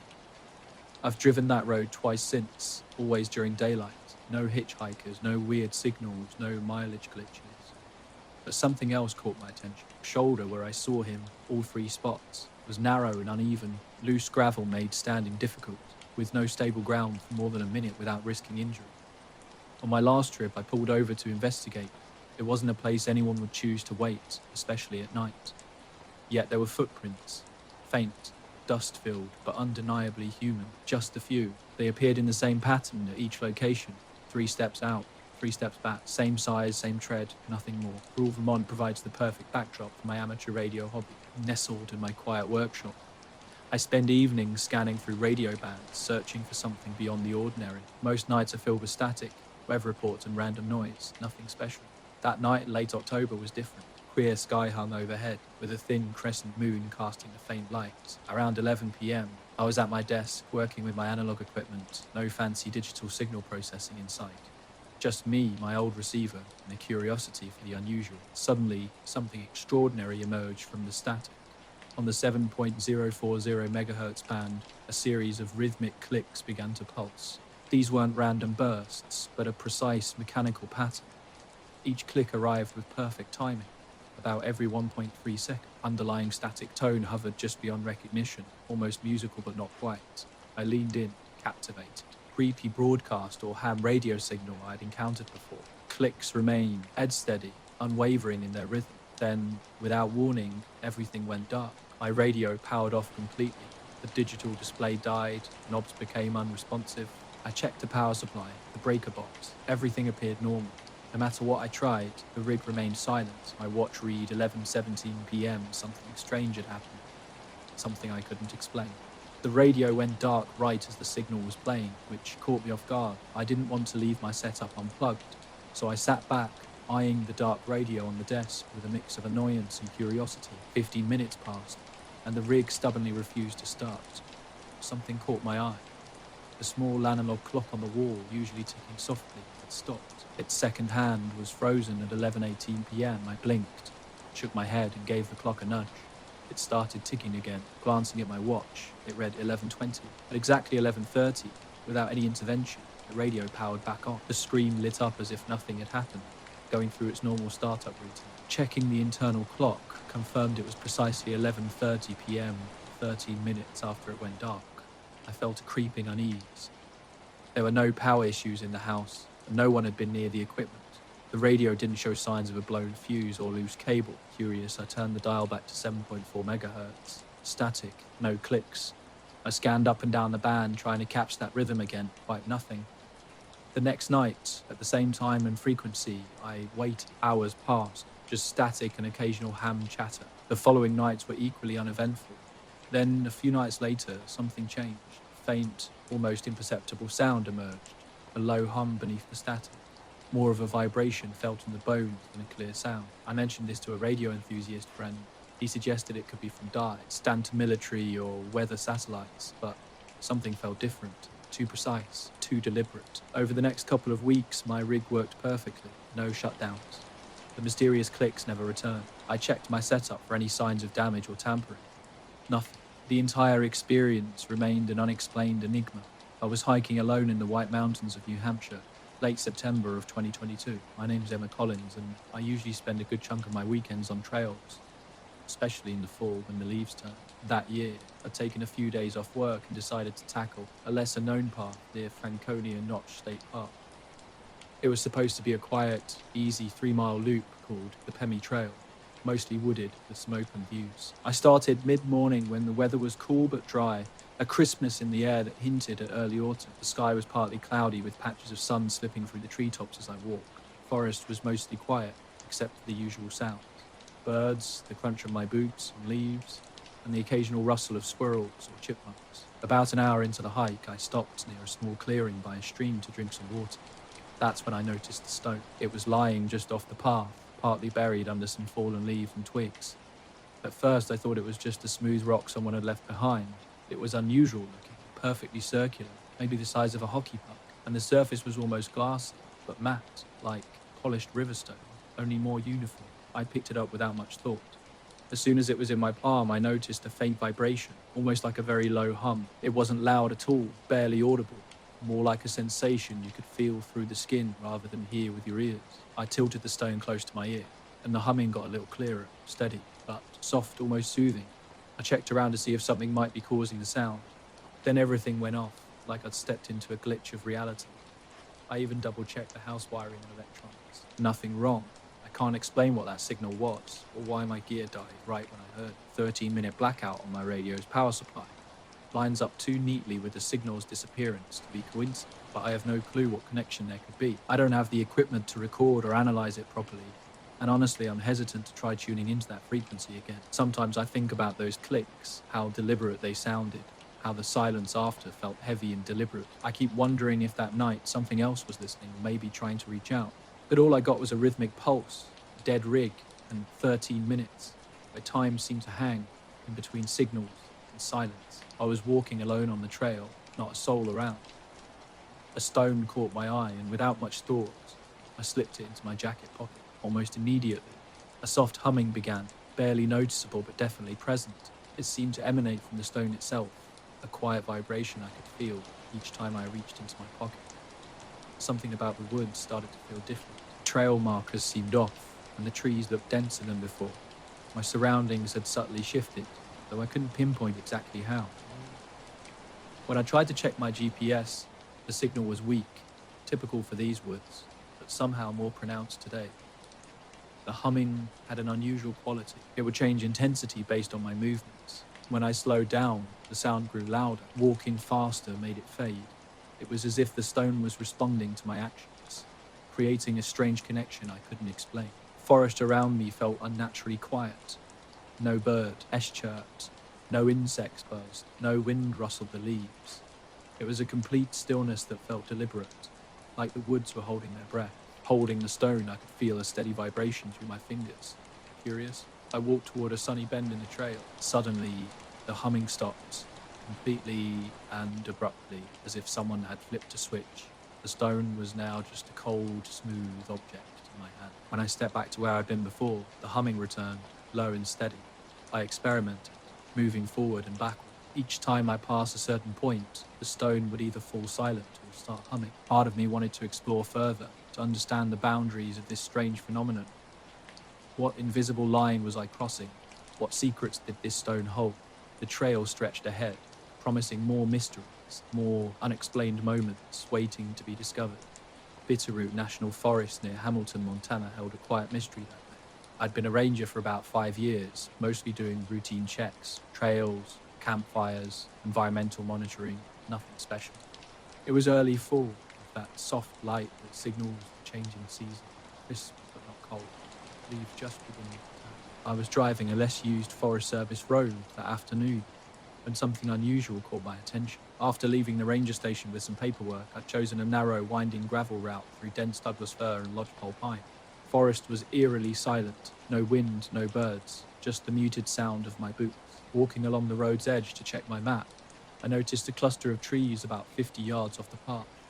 Something drew me closer. As I approached, the trees grew darker, more dense, I hesitated, feeling an inexplicable pressure to stop. A stone in my hand seemed to pulse with a strange warning. After a moment, I turned back toward the clearing where I found the stone. Quote, immediately, a low hum started as I crossed an invisible boundary. I tucked the stone in my pocket and walked faster, feeling watched. The forest seemed to shift around me, shadows lingering unnaturally long. I made it back to the parking lot just before dusk, unsettled. Later attempts to research the stone revealed nothing. No local legends, no geological matches. It sits in a box on my shelf now, silent and mysterious. The stone no longer hums, but I know something happened that day. Something unexplainable. I never returned to finish that hike. Whatever boundary I almost crossed felt like it might have changed something fundamental. The forest kept its secret, and I was content to leave it that way. The forest held an eerie stillness. Trees stood with their bark stripped in perfect, deliberate spirals that looked like they'd been carved by a massive, sharp tool. No jagged edges, no rough cuts, just clean, smooth strips where bark had vanished completely, leaving the wood underneath untouched. I'd seen tree damage before. Bears scratching bark, deer rubbing antlers, but nothing like this. These spirals were unique, affecting only a few trees, with no similar marks on any surrounding trees. When I pulled on my gloves and touched one of the spirals, it felt dry and rough. No sap, no signs of injury, just exposed wood. Something felt off. The forest seemed to hold its breath, an unnatural quietness pressing against me. I scanned the ground for footprints or signs of activity, but found nothing. No marks in the dirt, no broken branches, no crushed undergrowth. It was as if no one had been here for days. I considered natural explanations, a fungus or insect that might create such patterns, but nothing matched. The bark strips were too uniform, too clean. The air felt heavy and time seemed strange. I checked my watch. Only 10 minutes had passed, yet the light was fading faster than it should, almost like an early dusk was settling in. A faint sound caught my attention, a low, steady hum. Not wind, not animals, but a barely perceptible vibration beneath the forest's usual sounds. It wasn't coming from the trees with stripped bark, but from deeper in the woods. The more I listened, the clearer it became, yet impossible to pinpoint. Unsure if it was real or my imagination, I kept my phone ready to record. Taking a few steps toward the sound, I felt the forest's strange tension grow. I was out hiking alone in the Adirondacks one weekend in early October. Weather was perfect, clear and cool, with that crisp autumn feeling that makes the forest smell sharper and more alive. I'd been following a trail I'd never taken before, wanting to get away from the usual crowded spot. By late afternoon, the sun was low, casting long shadows through the trees. I decided to cut off the main path and explore deeper into the woods. Walking uphill, the ground crunched with dry leaves beneath my feet. I kept my eyes on the trail while scanning around for a good spot to rest. Just ahead, near a bend where several big oaks clustered together, something caught my attention. At first I thought it was a small clearing, but it wasn't just open space. It was an area about 15 by 20 feet where the moss and leaves looked strange. The atmosphere suddenly shifted. The shadows seemed to grow longer and thicker, and then, without warning, a low humming sound stopped completely. An silence fell over the forest, as if everything had gone completely still. When I turned around, I noticed something peculiar behind me. A faint shimmer hung in the air, reminiscent of heat waves you might see on asphalt during summer, except the temperature was definitely hot. I blinked, and the shimmer vanished. Looking again, I saw nothing. I headed back to my truck, constantly glancing over my shoulder, half expecting to see some movement. But the forest remained empty. During the drive back to the station, I kept replaying the scene in my mind. Perfect spirals stripped from tree bark, no footprints or tools, a mysterious low hum, and the weird light shimmer. Later that day, I told my supervisor about the experience. He looked at me like I was either making it up or exhausted. A few days later, they sent the crew to investigate. But when I returned with them, everything had changed. The spirals were gone. The trees looked completely normal, with bark fully intact. No signs of anything unusual remained. No one could explain how or why the spirals disappeared. I'm still unsure whether I imagined things or if the forest itself had transformed. Whatever happened wasn't natural, at least nothing I've ever encountered before. I still drive past that area sometimes during patrols, but I haven't seen anything like it since. And that hum, I don't think I've heard it again. The forest floor looked completely unnatural, where you'd normally see a messy landscape of scattered leaves, moss, and random clumps. This patch was smooth, like a perfectly pressed carpet. The leaves weren't crushed or broken, just flattened, as if an immense weight had settled, lifted, without disturbing anything around it. I scanned the surrounding area carefully. No footprints, no broken branches, no signs of large animal activity. No signs of large animal activity. Nearby twigs and smaller plants stood untouched, with no kicked-up dirt or obvious disturbances, just this oddly perfect flattened section of moss and leaves. Kneeling down, I touched the ground. The moss underneath felt cold and damp as expected, but the top layer was strangely stiff from being so compacted. What struck me most were the edges of the patch. They curled upward like a pressed flower in a nature preserve display. Except this was massive and sitting right in the middle of the forest. Sun was dropping behind the trees quickly. Miles from the nearest trail, I was completely alone. I'd hiked for years and seen plenty of strange natural phenomena. But this was different. Something felt off. When I tried to take a picture, my phone screen flickered and froze momentarily, though the battery was fully charged from earlier that morning. The forest remained eerily quiet, just occasional creek sounds and distant bird calls. No wind, no movement. An unsettling sensation crept over me. Something was watching, but when I searched through the trees, I saw nothing. No animals, no people. I snapped a few pictures and started moving back toward the trail, constantly glancing over my shoulder. Each step felt weighted with an inexplicable tension. Nothing followed me, but the feeling persisted. Back at my cabin that night, I searched for similar reports. Surely someone else must have encountered a perfectly pressed forest floor with no apparent cause. But my research yielded nothing substantial. Just vague forum discussions about crop circles and ground impressions from logging machinery. His experience remained uniquely mysterious. I set up the tent just after sundown near Cedar Ridge Campground in the Angeles National Forest. My friends Danielle, Marco, and I had driven up that day, but I was the only one who noticed something strange. Deep in the woods, I'd found a spot where the ground looked different, a large area completely flattened, with moss and leaves pressed down unnaturally. Days later, I couldn't stop thinking about it. I'd go hiking in other places, glancing at the ground, but never found anything similar. Just that one spot, exactly as I'd left it. Something felt off about the whole scene, the curled edges, the lack of disturbance, the sheer size of the area. It didn't seem like a natural occurrence, like a plant disease or fungal growth. Experience left me with a strange feeling. My heart was pounding, not from physical exertion, with a slow, heavy pressure in my chest. The forest around me seemed unusually quiet, as if the background noise had vanished. Even the air felt different, sterile, almost metallic in a way I couldn't quite describe. I didn't tell anyone about what I'd seen. How would believe me? Later, I brought a friend back to the spot, hoping to show them. But when we arrived, everything looked normal. No flattened patch, no curled edges, just a regular forest floor, as if nothing had ever happened. Since then, I've returned multiple times, always around the same time of day, searching for some explanation. Each time I find nothing. Every time I step near where that patch was, I feel that same heavy sensation pressing down on me. It's subtle but unmistakable. I can't shake the feeling that something was there, something that left no trace except for that strange flattened area. Was it my imagination? Did I miss something obvious? I keep coming back, hoping to catch another glimpse, even though part of me doesn't want to. It's the kind of experience you don't talk about much because it sounds crazy, but it happened. The forest was quiet, the air still, and the ground pressed flat, like something massive had settled there and then vanished without a trace. We arrived at the campsite in the late afternoon, ready for a weekend escape from the city. Warmth lingered as we unloaded our gear, but the temperature plummeted quickly after setting up the tent and cooking dinner on our small propane stove. A few wispy clouds drifted across the darkening blue sky. After our meal, we settled around the sea, campfire, sharing jokes and roasting marshmallows. Familiar nighttime sounds surrounded us, cicadas buzzing in the trees, small branches crackling as creatures moved about, an owl calling from the distance. We had planned an early night before our long hike the next morning. Around 10 p.m, Marco suddenly went silent, tilting his head. "Do you hear that?" he asked. We fell quiet. Initially, only the fire in our breathing filled the air. Then, almost imperceptibly, a low vibration began. The ground seemed to hum, so subtle we nearly missed it. Danielle's wide eyes scanned the treetops. "It's like a bass note," she whispered, "but everywhere." The sound intensified, becoming a deep, steady thrum we could feel against our chests. It wasn't coming from any specific direction.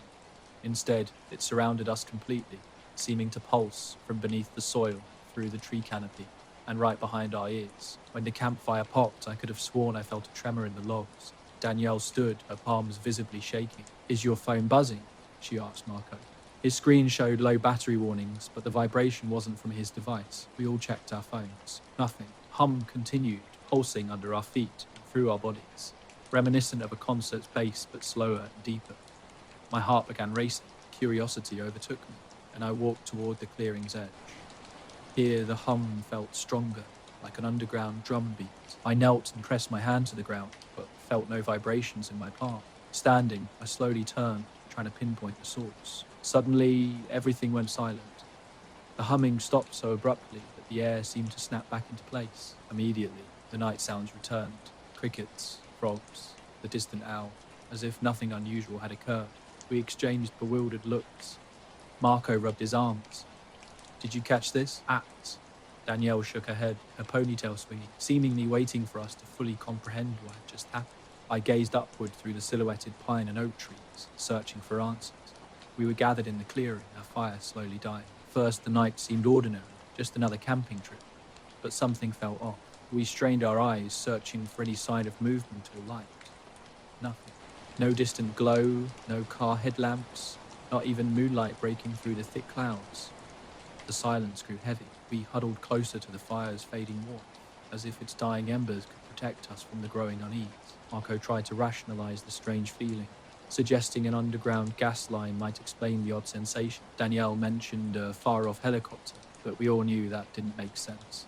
I watched read 10:17 p.m.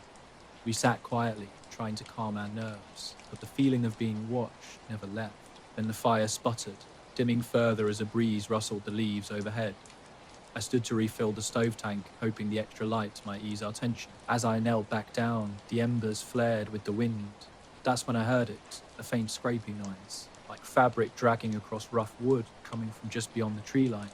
I wanted to dismiss it as my imagination, but Marco froze. Danielle raised her hand for silence. The sound came again, slow, irregular, right where the trees met the clearing. We thought we saw shapes moving, but every time our firelight swept that direction, there was nothing. Just tree trunks and undergrowth. I stood up, feeling vulnerable. "Maybe it's just branches swaying," I said, forcing my voice to sound calm. Thin moonlight sliced across the clearing before dimming it. Something was wrong with the shadows. They stretched and recoiled like wrinkles in a sheet. Then the scraping stopped. Soft breeze fell still. "Guys, look up," Danielle whispered. We turned together, scanning the sky.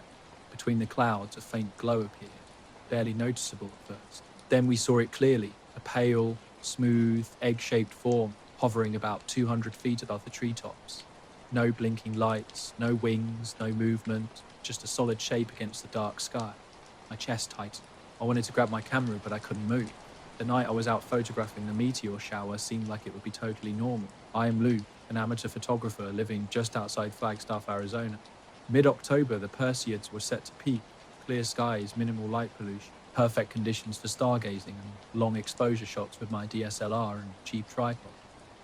We were camping, and the flashlight sat just out of reach. Our fire crackled, casting 3 wavering shadows across the grass. For what felt like an eternity but was probably seconds, we watched something strange. Then Danielle breathed softly. The shape vanished, not fading or blinking, but simply dropping out of sight behind the tree ridge. I saw it. "I swear I saw it," Danielle muttered.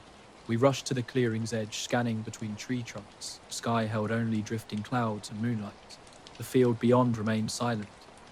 Trees stood motionless. "Did it move?" Marco asked. I shook my head. It had just disappeared. The wind picked up, rattling branches overhead. That silvery shape haunted my thoughts. We packed up in near silence, stuffing embers, rolling sleeping bags, loading gear. Our usual banter was gone, replaced by jumpiness. Driving out, the engine's roar felt overwhelming. My heart raced and I kept checking the rearview mirror for non-existent headlights. Back home, I lay in bed, replaying every detail. The humming, sudden silence, scraping sounds, moonlit shadows, hovering shape. None of it made sense. I'd only mentioned it to a coworker who dismissed it as cabin fever. But then Danielle texted, "Did you look outside last night?" I peered out my window, just the street lamp, casting ordinary shadows. I checked the footage from my old action cam, nothing unusual, just firelight and 3 pairs of wide eyes staring into darkness. I can't explain what we experienced. For those few minutes, The world felt slightly off kilter, as if we'd slipped through a momentary crack where the night was watching us, then quietly let us go. Night sky finally cleared after a week of waiting. Perfect conditions, crisp, dry air with no wind. I drove to my favourite overlook, a quiet spot about 15 minutes from home, where city lights fade and the sky stretches wide open. My camera pointed northeast, tracking the expected meteor shower. A thin crescent moon meant dark skies perfect for stargazing. The first couple hours were exactly what I'd hoped for. Meteors sliced across the darkness, random flashes creating a sparkling chaos. I'd capture shots every few minutes, bright trails cutting through the blackness. Between shots, I'd adjust setting and soak in silence. Only cricket sounds and occasional breeze rustling through scrub broke the stillness. Then something strange caught my eye. A small, steady point of light glowed unusually bright, too intense to be a typical star. It didn't move like a plane. When I zoomed in, curiosity piqued. I realized it wasn't a point at all. A perfect triangle hung motionless against the backdrop of moving stars and meteors. No sound, no blinking, no navigation lights. Nothing that matched any aircraft or drone I'd ever seen. I snapped several zoom shots. A triangle remained unchanged, rock solid in position. But the moment I tried focusing more closely, it vanished. Not a gradual fade, a flight away, just instant disappearance. No flash, no movement, gone. I scanned the sky with my naked eye, waiting. Nothing. Meteors continued their celestial dance, but the glowing triangle never reappeared. Puzzled but not entirely alarmed, I suspected an optical trick or camera malfunction. The next day, computer review revealed something unsettling. The triangle appeared in multiple frames, always identical, perfectly sharp-edged, glowing subtly, while background stars showed slight motion blur from Earth's rotation. This object remained completely stationary. No trails, no blur, just a precise, unexplained geometric shape suspended in the night sky. I was out taking photos in the desert, camera in hand, when something strange caught my eye. The frame I zoomed into revealed nothing but a blank patch of sky. No triangle, no stars where they should have been, like someone had simply erased that section. I shared this weird experience with my astrophotography friends, but none had ever encountered anything similar. One suggested it might be a classified military craft or an unusual satellite, but something didn't feel right. Satellites don't vanish when you zoom in, and planes don't hover motionless for over half an hour. For the next few nights, I returned to the same spot at the same time, hoping to catch another glimpse or understand what I'd seen. Each time, nothing. No triangle, no odd lights, no glitches. What haunts me most is the feeling during that moment. The desert air felt heavier, as if the usual openness had been compressed. I kept glancing around, half expecting to see someone or something approaching, but the place remained empty. Just me, my camera, and that perfectly still triangle. No sounds broke the silence. No engine noise, no radio static, no humming. When I tried to zoom in, it disappeared, quite calm-paced. Maybe a reflection or camera malfunction, but the shape was too clean, too distinct to seem digital or accidental. It felt real. That night still troubles me, and every time I look at those photos, I'm left wondering what exactly we hadn't planned much, just a spontaneous trip to escape the city. Sarah and I booked a cabin near the Olympic National Forest in Washington, craving a few days of complete disconnection. The location was incredibly remote, surrounded by dense evergreens and fog-prone weather. Chilly but dry air carried a faint pine scent. Massive trees engulfed the cabin, making it feel swallowed by the forest. With no cell service, just a small wood stove for warmth, we were totally cut off from the world. We unpacked, started a small fire, and settled in for the evening. Silence filled the space, broken only by the fire's crackling and a distant woodpecker's rhythmic tapping. After dinner, we stepped outside to stretch and take in our surroundings. The evening was settling in, with a deep grey-blue sky and low clouds rolling through. We stood on the small wooden porch, watching the fog thicken and drift between the trees. Sarah suddenly pointed up, drawing my attention just above the treetops, about 50 feet up. A flat round shape moved slowly from left to right, gliding silently through the air. Against the grey sky, it looked like a dark shadow sliding just above the tree canopy. Its edges were smooth and well-defined, moving with an almost lazy, drifting motion. I blinked, wondering if my eyes were playing tricks, but Sarah's tense expression told me she saw it too. The disc quietly faded into the thickening fog at the edge of the tree line, not speeding up or vanishing suddenly, but simply absorbed by the mist. We went inside trying to rationalize as a strange shadow or drone, though we both knew no drone would be flying in such a remote area at dusk. Heavy silence followed, and an unsettling feeling crept over me, lingering through the night. The next morning was cold and foggy, with an eerie atmosphere that made the trees look ghostly and distorted. We decided to hike a nearby trail, which was muddy and still. Sarah suddenly stopped, claiming she heard a faint humming like electrical wires. I heard nothing, but she seemed certain. As we continued, we noticed something peculiar about the trail. Small patches of leaves and pine needles were crushed flat in irregular patterns, as if something had recently walked or sat there. Strangely, no footprints or animal tracks accompanied these flattened spots. We followed the patches for a short distance, but they abruptly ended, disappearing into the underbrush.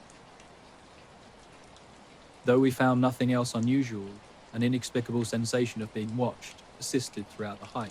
Quote, "It wasn't paranoia, but a tangible feeling that made me continually scan our surroundings. The night was clear and cold, a late spring evening where the air felt sharp. The frost had long since disappeared. I was out checking on the sheep just past midnight, a routine I'd done countless times before.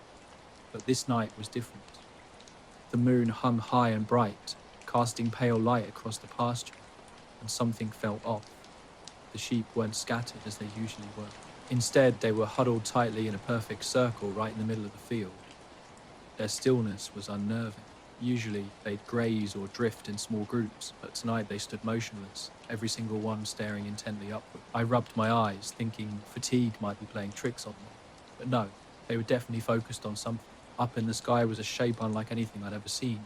It was big, flat, and roughly rectangular, with edges that seemed to blur and shift, almost like it was slightly out of focus or moving in a way I couldn't quite understand. This wasn't a normal object. It was a black blot against the moonlight, but it didn't reflect or shine. Instead, it seemed to absorb light, like a hole had been torn in the sky.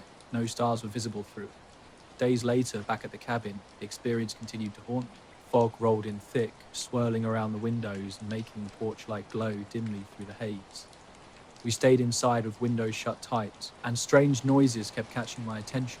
Soft rustling sounds like something moving through leaves, but nothing was ever there when I looked.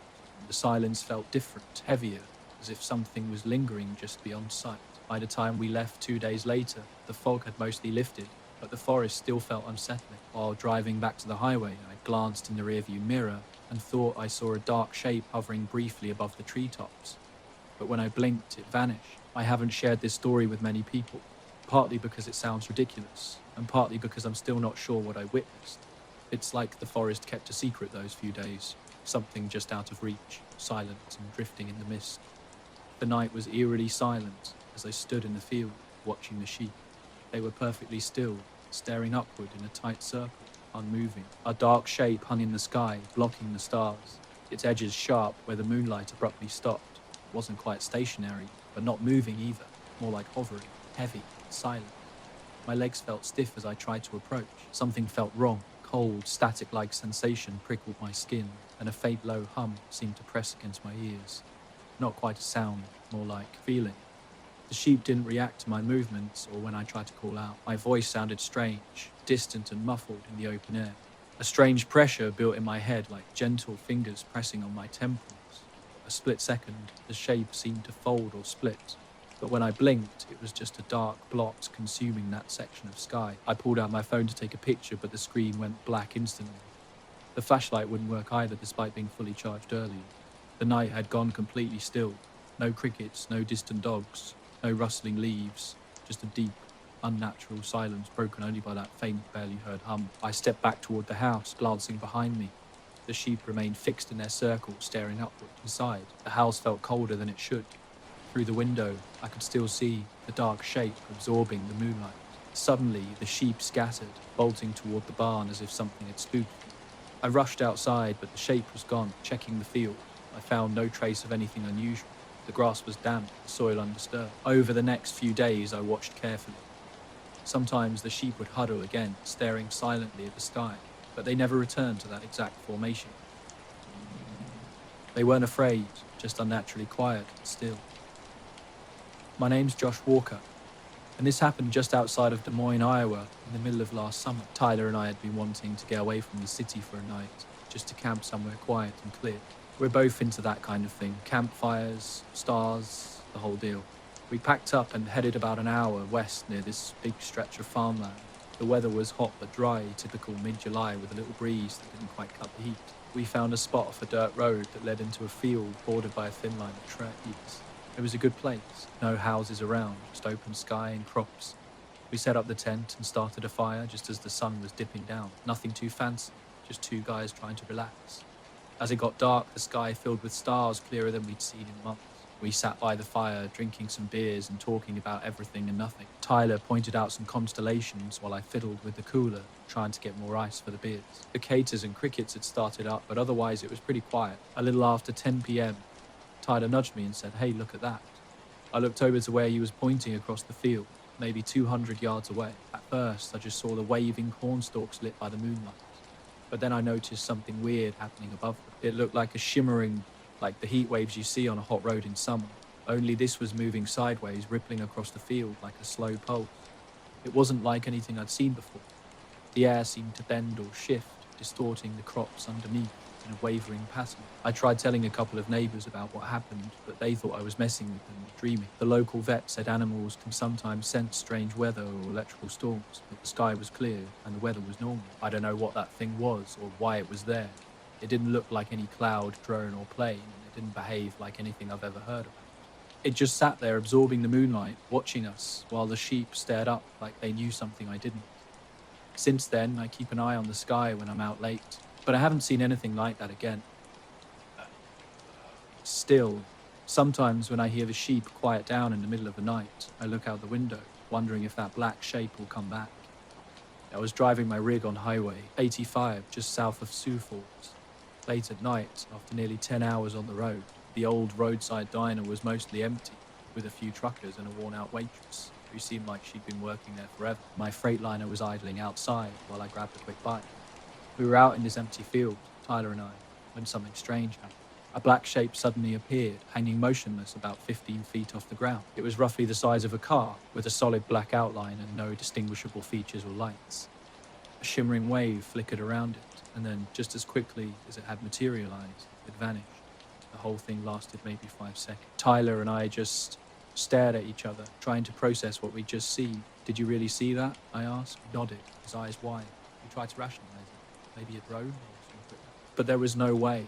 The nearest farmhouse was miles away, and the dirt and gravel roads couldn't have hidden any vehicle that could appear so suddenly and silently. We kept watching the spot, but nothing else happened. The field returned to normal, with usual night sounds resuming and the shimmer disappearing. That night, we talked about it quietly, unsure whether to be scared or dismiss it as some weird atmospheric phenomenon. Sleep didn't come easily. The next morning, the field looked completely normal. No tracks, no signs of anything unusual. We packed up and drove back to town in silence. When I told friends about it later, they laughed it off. But I know what I saw wasn't a trick of light or a plane or anything ordinary. That black shape and the shimmering ripple, something was definitely there. Even now, when I'm driving or hiking, I think about it. It felt like whatever it was didn't want us to get too close or understand too much. Like it was watching us in a way we couldn't comprehend. Just two guys, a field, and something that absolutely did not belong. It was late in the 70s, driving down a dark highway in the middle of nowhere. The kind of night where roadside diners are a lifeline for weary travelers. After grabbing a quick bite, I stepped outside to stretch my legs and check on the truck. That's when I saw them, two glowing orbs, hanging motionless about 30 feet above the ground, just off the highway. They were close enough to see clearly, but far enough to make me wonder if there were actual objects or just a strange reflection from the diner's neon sign. Soft yellow-white, they pulsed gently, almost like they were breathing. Initially, I tried to rationalize what I was seeing. Maybe hunting camp lights or a distant vehicle reflection. But there was nothing out there, just empty, dark field stretching into the night. Orbs remained unmoving, watching. I checked my side mirrors. The highway behind me was completely empty, only my truck's taillights breaking the darkness. No other vehicles, no signs of movement. Exhaustion, I thought, just my tired eyes playing tricks. But then they moved, not towards me, but pacing alongside my truck, silent and steady. I climbed back into the cab, grabbed my phone. 1:17 a.m. I sent a quick text to my wife, letting her know I was okay, then glanced back out the window. The orbs were still there, floating just beyond the road's edge. I tried to find a logical explanation. Infrared hunting lights. drone? But if it was a drone, where was the sound? The night was quiet, interrupted only by my truck's steady hum and distant bird calls. For over an hour, these two orbs kept pace. Every time I checked the mirrors, nothing. Empty road, dark fields. But when I looked straight ahead or to the side, they hovered, glowing softly, silently, watching. At a gas station a few miles down the highway, I pulled in under bright fluorescent lights. The orbs stayed back near the diner, not following. But the moment I hit the highway again, they returned, drifting alongside my rig as if nothing had changed. I'm Mark Duca, a private pilot with several hundred hours of flight time, mostly local and cross-country trips. On a late summer evening in 2019, I was flying solo out of Chicago Executive Airport on what seemed like a routine ferry flight to a small airstrip near Traverse City, Michigan. The weather was clear but humid, with a thin haze softening the sunset over Lake Michigan. I took off around 7:30 p.m., planning to cruise at 7,500 feet for the roughly 2-hour trip north. As I climbed out over the city and headed toward the lake, everything felt normal. I had the usual radio conversations with approach and center controllers, who cleared me through their airspace without any problems. The cockpit was quiet, filled only with the engine's hum and occasional GPS beeps. About 45 minutes into the flight, somewhere over Lake Michigan, I was monitoring my instruments and checking my heading with the autopilot engaged. Glancing out the left window, I saw the water stretching dark and flat beneath a sky streaked with fading orange and pink. That's when something caught my eye. A bright white light, smaller than an airplane's landing light, suddenly appeared about a mile to my left and slightly above me. At first I thought it was a distant plane or a window reflection, but it moved incredibly fast, much faster than any aircraft I knew. It shot across my field of vision in a way that defied explanation. Later, when I stopped at a diner, I mentioned the incident to a few other drivers in the parking lot. They just shrugged, suggesting I'd been driving too long, or that strange things happen at night. When I finally pulled into my home yard just after dawn, the Mysterio, us lights vanished.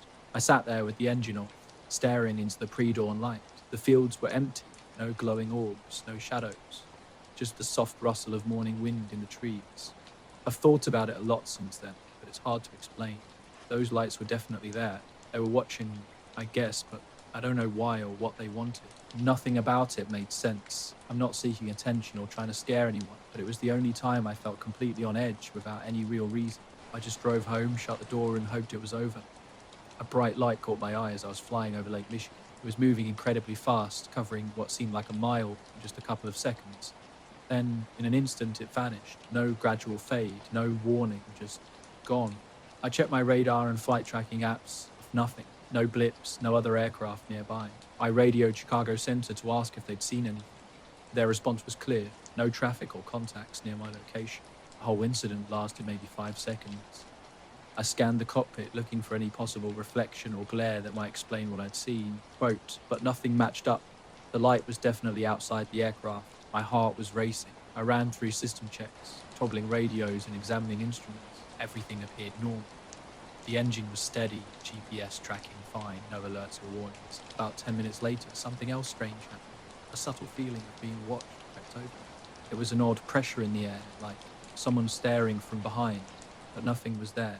No sounds, no movement, just an inexplicable sense of awareness. I mentioned potential interference to the next air traffic controller, but they heard nothing unusual, creepy retelling of famous ghost stories.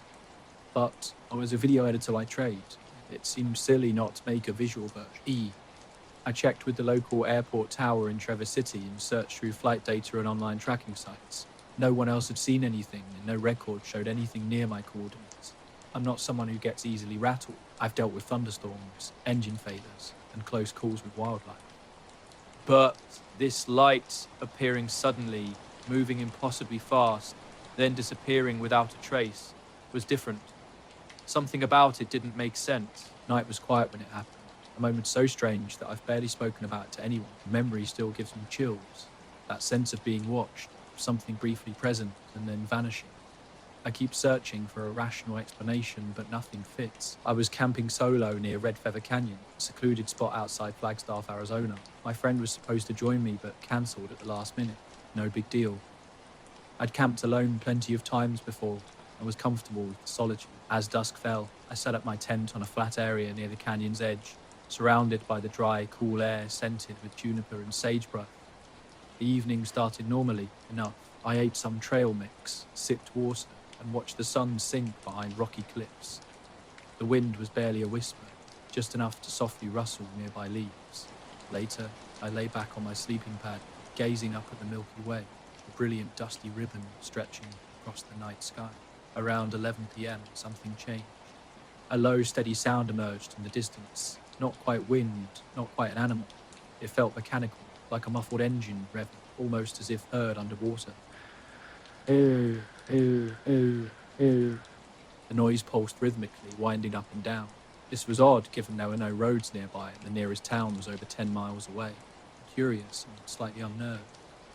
I grabbed my flashlight and scanned the canyon rim. The beam cut through darkness, revealing jagged rocks and dry brush, but nothing moved. The canyon below remained a deep, impenetrable shadow. The sound continued, hanging in the air, steady, almost expectant. I considered possible sources, maybe a distant ATV or a remote cabin's generator, but no lights appeared, no evidence of human presence. It just remained there, that unexplained sound, waiting. I'm Caleb, and I've spent years chasing storms across Oklahoma's wide open plains. It's not a professional gig, just a passion. I love how storms transform the sky, their raw unpredictability drawing me out with my camera and tripod, always hoping to capture something extraordinary. That particular day was already chaotic, but that's storm chasing for you. Later, something even stranger would happen in Red Feather Canyon that I still can't explain. Slowly, I gripped my flashlight and stepped out of the tent. Cold night air brushed my face as I moved toward the canyon's edge, sweeping my light across the darkness. Wind had gone completely still, and an engine-like sound was rumbling in the distance. No gradual fade, no sputtering, just absolute silence, as if someone had flipped a switch. I stopped dead in my tracks. The sudden quiet felt more intense than the noise itself. My ears still rang slightly from the sound's rhythm. Scanning the horizon, my flashlight trembled in my hand. No lights, no movement, just the starry sky and silent canyon. I called out, my voice cracking in the cold. Hello? The people out there, nothing. Something felt off. The timing was strange. The sound had stopped precisely when I moved, almost like it had been watching, waiting for my reaction. Unnerved, I quickly returned to my tent and zipped myself inside. The silence seemed to press down, thicker and more oppressive. I tried rationalizing it, maybe a distant vehicle or some weird animal noise, but that instant cessation when I stood up made it impossible to dismiss. My racing heart slowly calmed as I lay back, staring at the tent ceiling. Outside, only an occasional distant owl broke the silence. I must have dozed off because when I awoke, dawn was breaking. Pale blue light was creeping over the horizon. Packing up slowly, I felt uneasy but relieved to be heading home. During the drive back to Flagstaff, the memory lingered, that strange distant engine, then the immediate silence when I moved. I haven't returned to Red Feather Canyon since. Whatever happened that night, it wasn't just some random noise. The farmland near Tulsa stretched out flat and wide, offering an unobstructed view of the sky. I'd been filming for hours, capturing the dramatic weather building up, rolling clouds, a darkening horizon, and occasional lightning flashes in the distance. The afternoon forecast had looked promising, with a strong cold front pushing through and clouds piling up rapidly. By late afternoon, the sky had transformed into an angry slate grey, and the wind had picked up to the point where it shook trees and whipped hair around faces. Around 6:30 p.m, everything changed. The wind shifted abruptly, and the air became thick and electric. While adjusting my camera settings, I noticed the clouds moving in an unusual way, as if someone was pulling them apart with unnatural speed, like a curtain being violently yanked aside. This wasn't just a strong gust. The cloud separation was too precise, too deliberate. Through my camera lens, I saw something bizarre. In the center of the cloud gap, there was a metallic glint reflecting the sun's last light. It wasn't moving, just suspended in the sky. The shape was indistinct, more a glimmer than a solid object. It definitely wasn't a plane or bird. No sound, no contrail knot. Thing typical of aircraft. As quickly as it appeared, the clouds closed back, completely obscuring the mysterious glint. When I later reviewed the footage, my fingers gave myself above a cup of aircraft. The segment showing the cloud parting was inexplicably corrupted, nothing but static and glitches, as if the camera had malfunctioned at that exact moment. The weather deteriorated rapidly after that. Violent winds drove rain sideways, forcing me to pack up quickly. And during the drive home, the dark, angry sky seemed to mirror my unsettled feelings. The strangest part, the rest of the video footage remained perfectly intact. I was out late in one of those parts of the forest that feels like it's been left alone for a long time. No roads, no trails, just trees and brush as far as you can see. I'm a wildlife researcher doing some seasonal work tagging and tracking animals. That night, I was monitoring deer activity with motion cameras and audio recorders, trying to catch anything unusual, especially since it had been quieter than usual around the typical spots. I got out there just before dusk. The sky was overcast, low and grey, like the kind of evening that promises rain but never really delivers. The air was cool and damp, the kind of quiet that makes you feel like the whole forest is holding its breath. I set up near a small clearing where the deer usually come to feed, not expecting much. The cameras had shown less movement lately, which was odd because it was prime season. I sat down on a fallen log, just watching through the underbrush, keeping quiet, waiting for something to happen. After maybe half an hour, I started to hear the usual sounds, twig snapping, leaves rustling. Then I noticed something odd.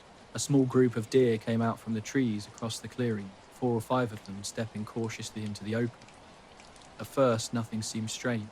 They were grazing, nibbling at the low shrubs, ears twitching now and then. But then, without warning, they all froze like the cameras were perfectly clear. Only that part when the clouds opened and the metal shine showed is just a broken mess. I ran all sorts of checks on the files and the camera, but nothing explains why it got corrupted right then.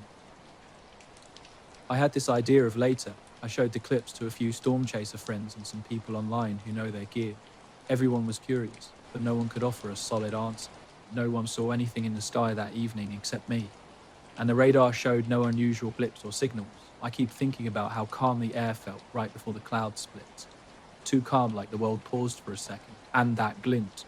It wasn't moving, but it felt like it was watching me or waiting for something. I went back to that spot a few times since, hoping to see the same thing, or at least capture something similar, but nothing. Just regular storms and normal skies.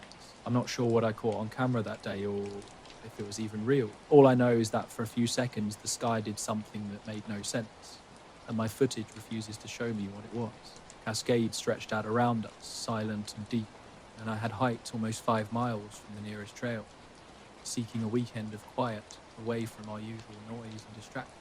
Early September hung in the air, cool and crisp. Hours into our camping trip, something strange began to unfold. The deer appeared first, absolutely motionless, like living statues. Their muscles were locked, heads tilted slightly upward, eyes wide and unblinking. They stayed frozen for nearly 5 minutes, not moving an inch. I followed their gaze to the sky, mostly cloudy, with one thin spot revealing a faint patch of stars. Nothing moved up there, no planes, helicopters or birds. Just an unnatural silence so thick I could almost hear my own heart beat. Something felt off. The deer remained perfectly still, staring at something invisible. I didn't move, hoping whatever had caught their attention might reveal itself. My unease grew with each passing moment. Suddenly, everything changed. Deer bolted in different directions, one running straight toward me. I ducked behind a tree, and they vanished into the forest. No alarm calls, just the sound of pounding hooves, and then silence. My equipment told part of the story. Cameras had captured the deer's strange freezing moment, but nothing else unusual. The audio, however, picked up a low, smooth hum, almost like a distant engine vibrating through the ground. As I packed up, I felt watched. Every time I looked around, only trees surrounded me. Then, through the branches, a faint, pulsing light caught my eye. Not a flashlight or campfire, but a deliberate hovering glow, soft white and steady. Before I could react, it vanished. I returned to the car, the forest quiet as if nothing had happened. The mystery remained. What had those deer seen that night? The campsite settled into that perfect moment between summer and fall, where the evening air carries a hint of crispness, but still holds the day's warmth. Our tent stood ready by 6:30 p.m., just as the light began to soften and stretch. Tall fir and cedar trees surrounded us, their thick trunks and tangled branches blocking most of the sky. Elena unpacked the cooler while I arranged firewood for our simple dinner plan. Sausages roasted over the fire, followed by hot cocoa. When the sun finally slipped below the ridgeline, we positioned ourselves near the fire pit. Orange flames danced, casting shifting shadows across the ground and tree bases. We sat close, our backs against the cool tree trunks. Elena hummed softly, absently poking the fire with a stick. The woods felt different that night, alive but unnaturally still. This wasn't the typical forest soundtrack of chirping crickets or rustling small animals. Instead, an unusual silence hung around us, almost demanding closer attention. That's when the first whisper came, barely louder than the breeze. A voice said my name, Jason, soft and clear, with no echo. I looked at Elena. She was frozen, eyes wide. We both heard it, absolutely certain. "Did you hear that?" I asked. She nodded silently. I stood and scanned the shadows between trees. Nothing moved. No glowing eyes, just darkness. We called out, thinking maybe another camper was nearby, but received no response. Then it happened again. This time, both our names whispered in sequence. Jason, Elena, breathed softly, as if someone was leaning in close, yet nowhere near us.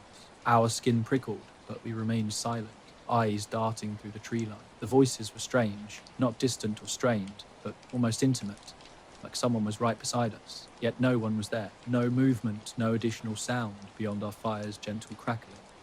I checked my phone, 9:13 p.m., with no signal, typical for our location.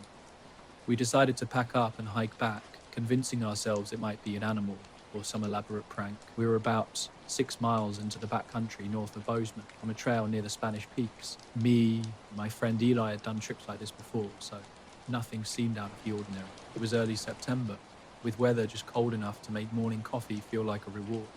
We reached our campsite just before dusk, a flat, grassy patch beside a small alpine lake, surrounded by pines and backed against a ridge. No other people around. We pitched the tent, made dinner, and settled in.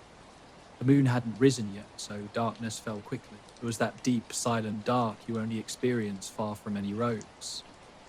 Around 9, we lay out on our sleeping pads by the water.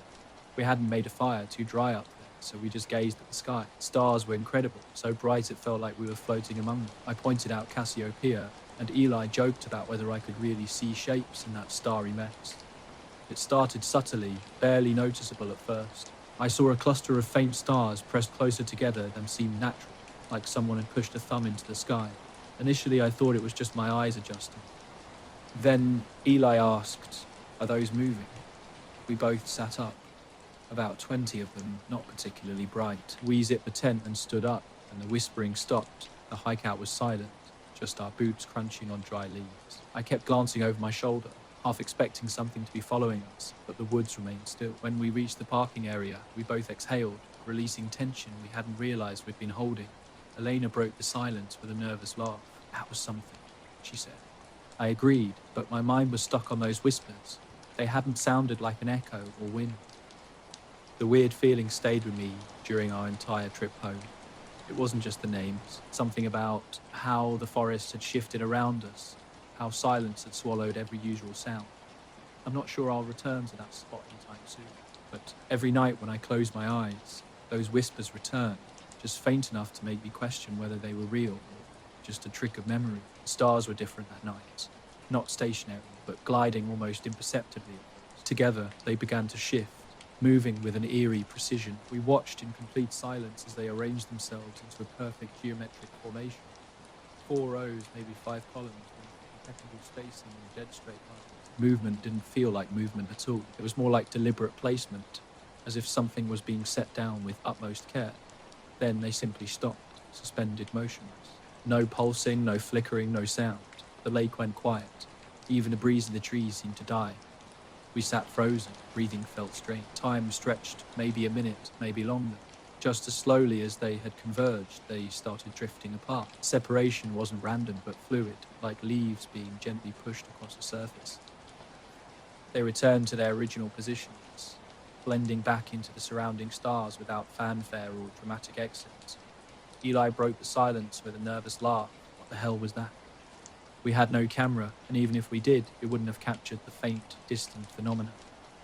But we both saw it, crystal clear. We stayed out, scanning the sky, but nothing else moved. Eventually, we retreated to the tent, sleep evading us for hours. Around 2 a.m., I woke up needing to relieve myself. Stepping out into the cold, I noticed thin fog hovering low over the lake. The stars remained bright. I went about my business near the tree line, then turned back. That's when I heard it. A faint droning sound, slower and smoother than a typical buzz. Crouching near the tent, I looked up. Initially nothing. Then a shape began sliding across the starry backdrop. No lights, just a dark silhouette blocking out stars as it moved. There was a triangle, not sharp-edged, but wide and smooth. It travelled slowly and evenly across the sky. eventually disappearing behind the ridge. I didn't wake Eli, I just crawled back into the tent, eyes wide open. Breakfast the next morning was quiet. Eli finally asked if I had seen anything else during the night. Yeah, something passed overhead, I replied. He simply nodded. We packed up quickly, eager to leave. We were hiking in the Ozarks last fall, just as the leaves started turning. Nate and I had planned a 3-day loop through the Boston Mountains, starting from the trailhead off Highway 23 near White Rock. We'd both done similar trips before, but never together. Our second night out, we camped in a small hollow next to a creek, about 6 or 7 miles in. Weather was perfect, clear skies, mid-50s, not a single cloud all day. I remember commenting on how quiet it was. No traffic sounds, no planes, just the creek and some insects. We ate dinner around dusk, shared a flask, and went to bed shortly after 9. Nate sleeps deeply, but I'm a light sleeper. I kept waking up every hour, attributing it to the cold, just feeling unsettled, so far from civilization. Around 2:30, I gave up on sleeping and got out of my tent. The fire had died out. The sky was bright with stars, the kind of night where the Milky Way is visible without effort. I was stretching my back when Nate suddenly unzipped the tent. I hadn't heard him move at all. "You hear that?" he asked. I hadn't heard anything. We stood listening, complete silence. The trees were unnaturally still, like frozen in place. Then I noticed something strange. A section of stars was missing. A triangle-shaped void, about the size of a football field. There wasn't a cloud. No edges, no motion, just a sharp black space cutting through the starry sky. "Is that a plane?" Nate asked. I knew it wasn't. We were too remote for commercial flights. No lights, no blinking, no contrail. The shape just drifted slowly, silently overhead. The silence was absolute. No insects, no wind, nothing. Now we rarely talk about that night. Not out of fear, but because there's nothing more to say. We saw something, that grid, that shape in the sky, and then it was gone. Something about that place felt fundamentally wrong. The silence wasn't peaceful. It was empty. We drove home that afternoon, stopping for lunch. And that's all there is to it. We were out in the wilderness, and something felt off.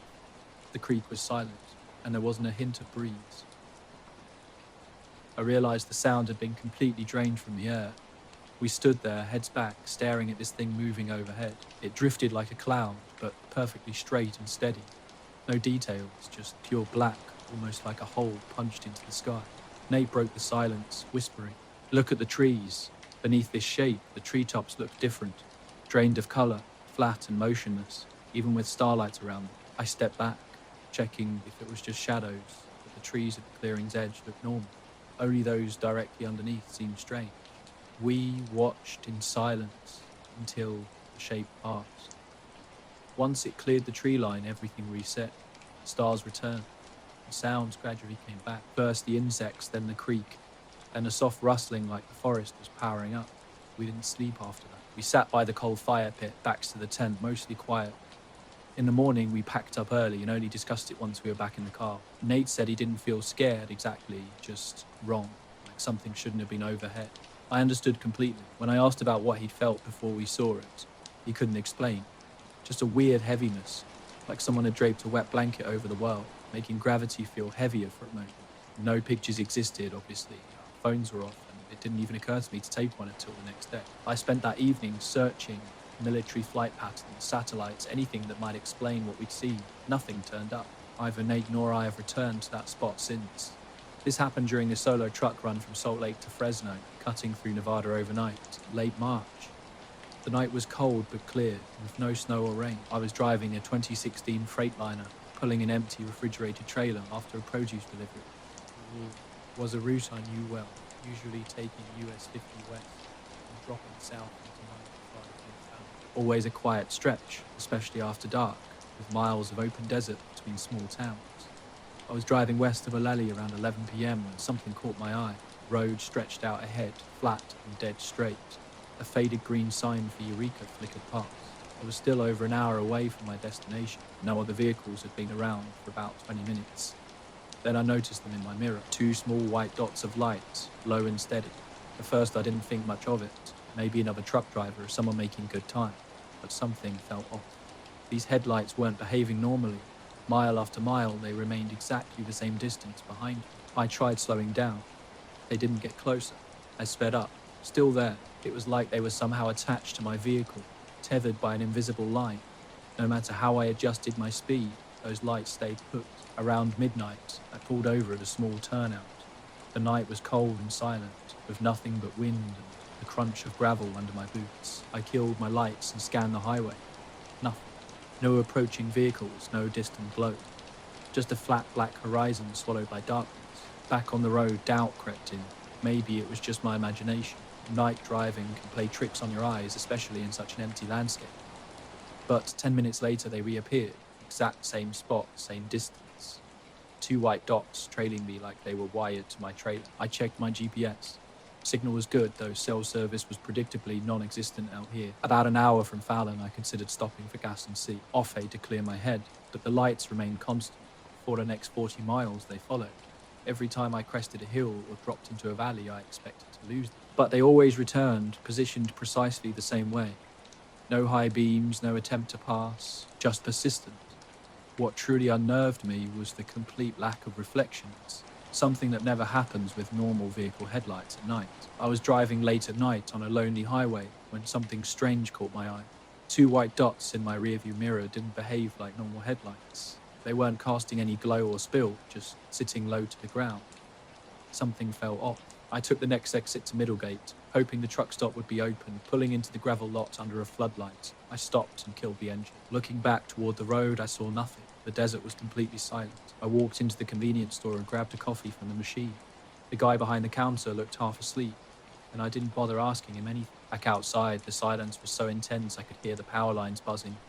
Around 1:30 a.m., I got back on the road. 15 minutes later, the lights reappeared exactly as before.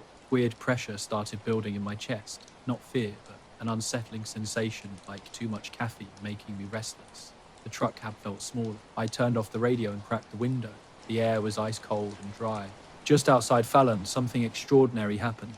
Coming around a wide curve, the road opened into flat, empty scrubland. No trees, no fences, just dirt and brush. The lights in my mirror began rising slowly, smoothly, like an elevator or a balloon. They came up above the road, higher and higher, 10 feet, 20 feet, maybe 30. I pulled over, stopped completely, and killed my lights. People coming together. Undoubt down, I watched. The lights hovered about 30 feet up, 100 yards behind me. Then they started drifting apart while continuing to rise. They transformed into a shape, not a line, but a curve, then a sharp angle, almost like a triangle, but not quite. No structure connected them, yet the pattern was too precise to be random. Suddenly they blinked out, not fading, not one at a time, just gone. Darkness. I sat watching the sky for a long time, trying to make sense of what I just witnessed. Desert night was quiet and still. I was alone, camping in the Mojave, in late October with my old Chevy truck and a small tent set up near a dried-up wash. My plan was simple. Escape everything for a couple of days. No phone, no internet, just stars and silence. First night started normally enough. I cooked beans over a fire, watching the sky darken. The air felt dry and cool, just cold enough to make the fire's warmth welcome. Crickets hummed softly, and an occasional owl called out. Around midnight, I lay back on my sleeping bag, absorbing the star-filled sky. The Milky Way stretched across the darkness like a cloudy streak, with occasional shooting stars cutting bright paths. Then something strange happened. First, it looked like another shooting star, bright white, fast. But midway through its path, it stopped completely, as if paused by an invisible hand. Quote, then it began moving backward, smoothly and silently, no sound. I sat up, blinking in disbelief. Shooting stars don't move backward. It paused again near its starting point, hanging motionless for several seconds. The bright white faded to a dull glow, and then suddenly it blinked out, vanishing without a trace. No trail, no sparkle, just gone. My heart raced. Was I hallucinating? Some weird atmospheric phenomenon? The feeling lingered, that unsettling sense that something wasn't quite right. I glanced for me at the campfire, now just cold ashes, and noticed something odd about my compass. Later, driving back, a pair of semis passed me. Their lights jolted me from my thoughts. I stopped in Fallon for gas, sitting in the lot and scanning the road behind me. Nothing followed. I haven't taken that route since, and I don't plan to if I can avoid it. The dawn was still fragile when I noticed it. Out here in rural Vermont, where I work as a wildlife rehabilitator, I was unlocking the back door of the clinic. The sky was just starting to lighten, and the air hung thick with moisture from last night's rain. One of those mornings where everything felt half asleep. Suddenly, a weird streak of light cut across the sky. It moved way too fast, straight for any plane or bird. I stopped dead in my tracks, eyes locked on that bright, almost blinding line. It sliced across the horizon like someone had dragged a glowing ruler through the sky. No tail, no blinking lights, no noise, nothing. Just that sharp line cutting through the morning like it didn't belong. I shook my head, thinking maybe I was still groggy, but something about it stayed with me as I headed inside. Quiet, and I usually get in early to check on the nocturnal animals, owls, bats, some raccoons that come in injured or... When I went to the cage room, I noticed right away that something was wrong. Every single cage door was open. That didn't make sense. I'm pretty meticulous about closing those doors every night before I leave. It's not like the animals just let themselves out. Later that day, I found my compass, which I'd left on the picnic table, spinning slowly but steadily, like it was caught in some invisible current. I picked it up, thinking maybe it was broken, but the needle didn't settle on anything.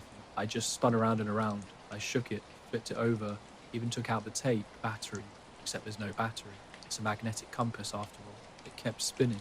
I put it down, trying not to freak out. I told myself it was probably some weird magnetic anomaly, maybe from a mineral deposit in the ground. The next morning, I packed up and drove back to town, but the compass still spun the whole way. It didn't stop until I got into my apartment and set it down on my metal desk. Quite long, normal. I didn't want to think too much about it, but the whole trip felt strange after that. Like the desert had this invisible boundary where normal rules didn't apply. And that shooting star, it wasn't just a shooting star. It did things no meteor could do, with no sound and no trail. I don't know what it was, but I'm pretty sure it wasn't something from this world. I walked through the room, my heart starting to beat faster. The animals were all still there, huddled or sitting quietly inside. No signs of damage or struggle. The doors were just open, and not a single one was locked. I hadn't heard any noise during the night, no rustling or barking or fluttering. Later that morning, I checked the security cameras, hoping to find some explanation. Maybe a raccoon clever enough to work a latch, or a door accidentally left ajar. But the footage showed nothing out of the ordinary. No movement near the cage room at all during the night. I tried calling the other staff, but it was too early for anyone to answer. I didn't want to freak anyone out, so I just locked everything back up and went about my day. But I couldn't shake the feeling that I was being watched, happening while locking up. I saw him standing just outside the front door of the clinic. He wore a black suit that looked like it had come straight out of the 1950s. The jacket was tight, the tie perfectly knotted, and his shoes shined almost too much for this lit T-Rule town. He didn't say anything when I stepped outside, just held out a key ring toward me. A small white tag was attached with neat printed letters that read, "Do not use." I stared at him, dumbfounded. No expression on his face, no indication of who he was or why he was here. I asked him who he was or what this was about, but he just shook his head slowly and then turned on his heel, walking away down the empty street and disappearing into the gathering dusk. I was left standing there with the keys in my hand, "Do not use" label, glaring up at me under the streetlight. I didn't know what to do with them. I still don't. The next morning, everything at the clinic was normal. No open cages, no missing animals. But sometimes, when the light is just right at dawn, I swear I see something moving outside. Just a shadow or maybe a figure in a black suit watching from the edge of the trees. And the key ring sits on my kitchen table. I apologize, but it seems like the text you intended to share is incomplete or cut off. Could you provide the full original text that you would like me to rewrite? Without the complete passage, I cannot accurately restructure the paragraphs while maintaining the original meaning.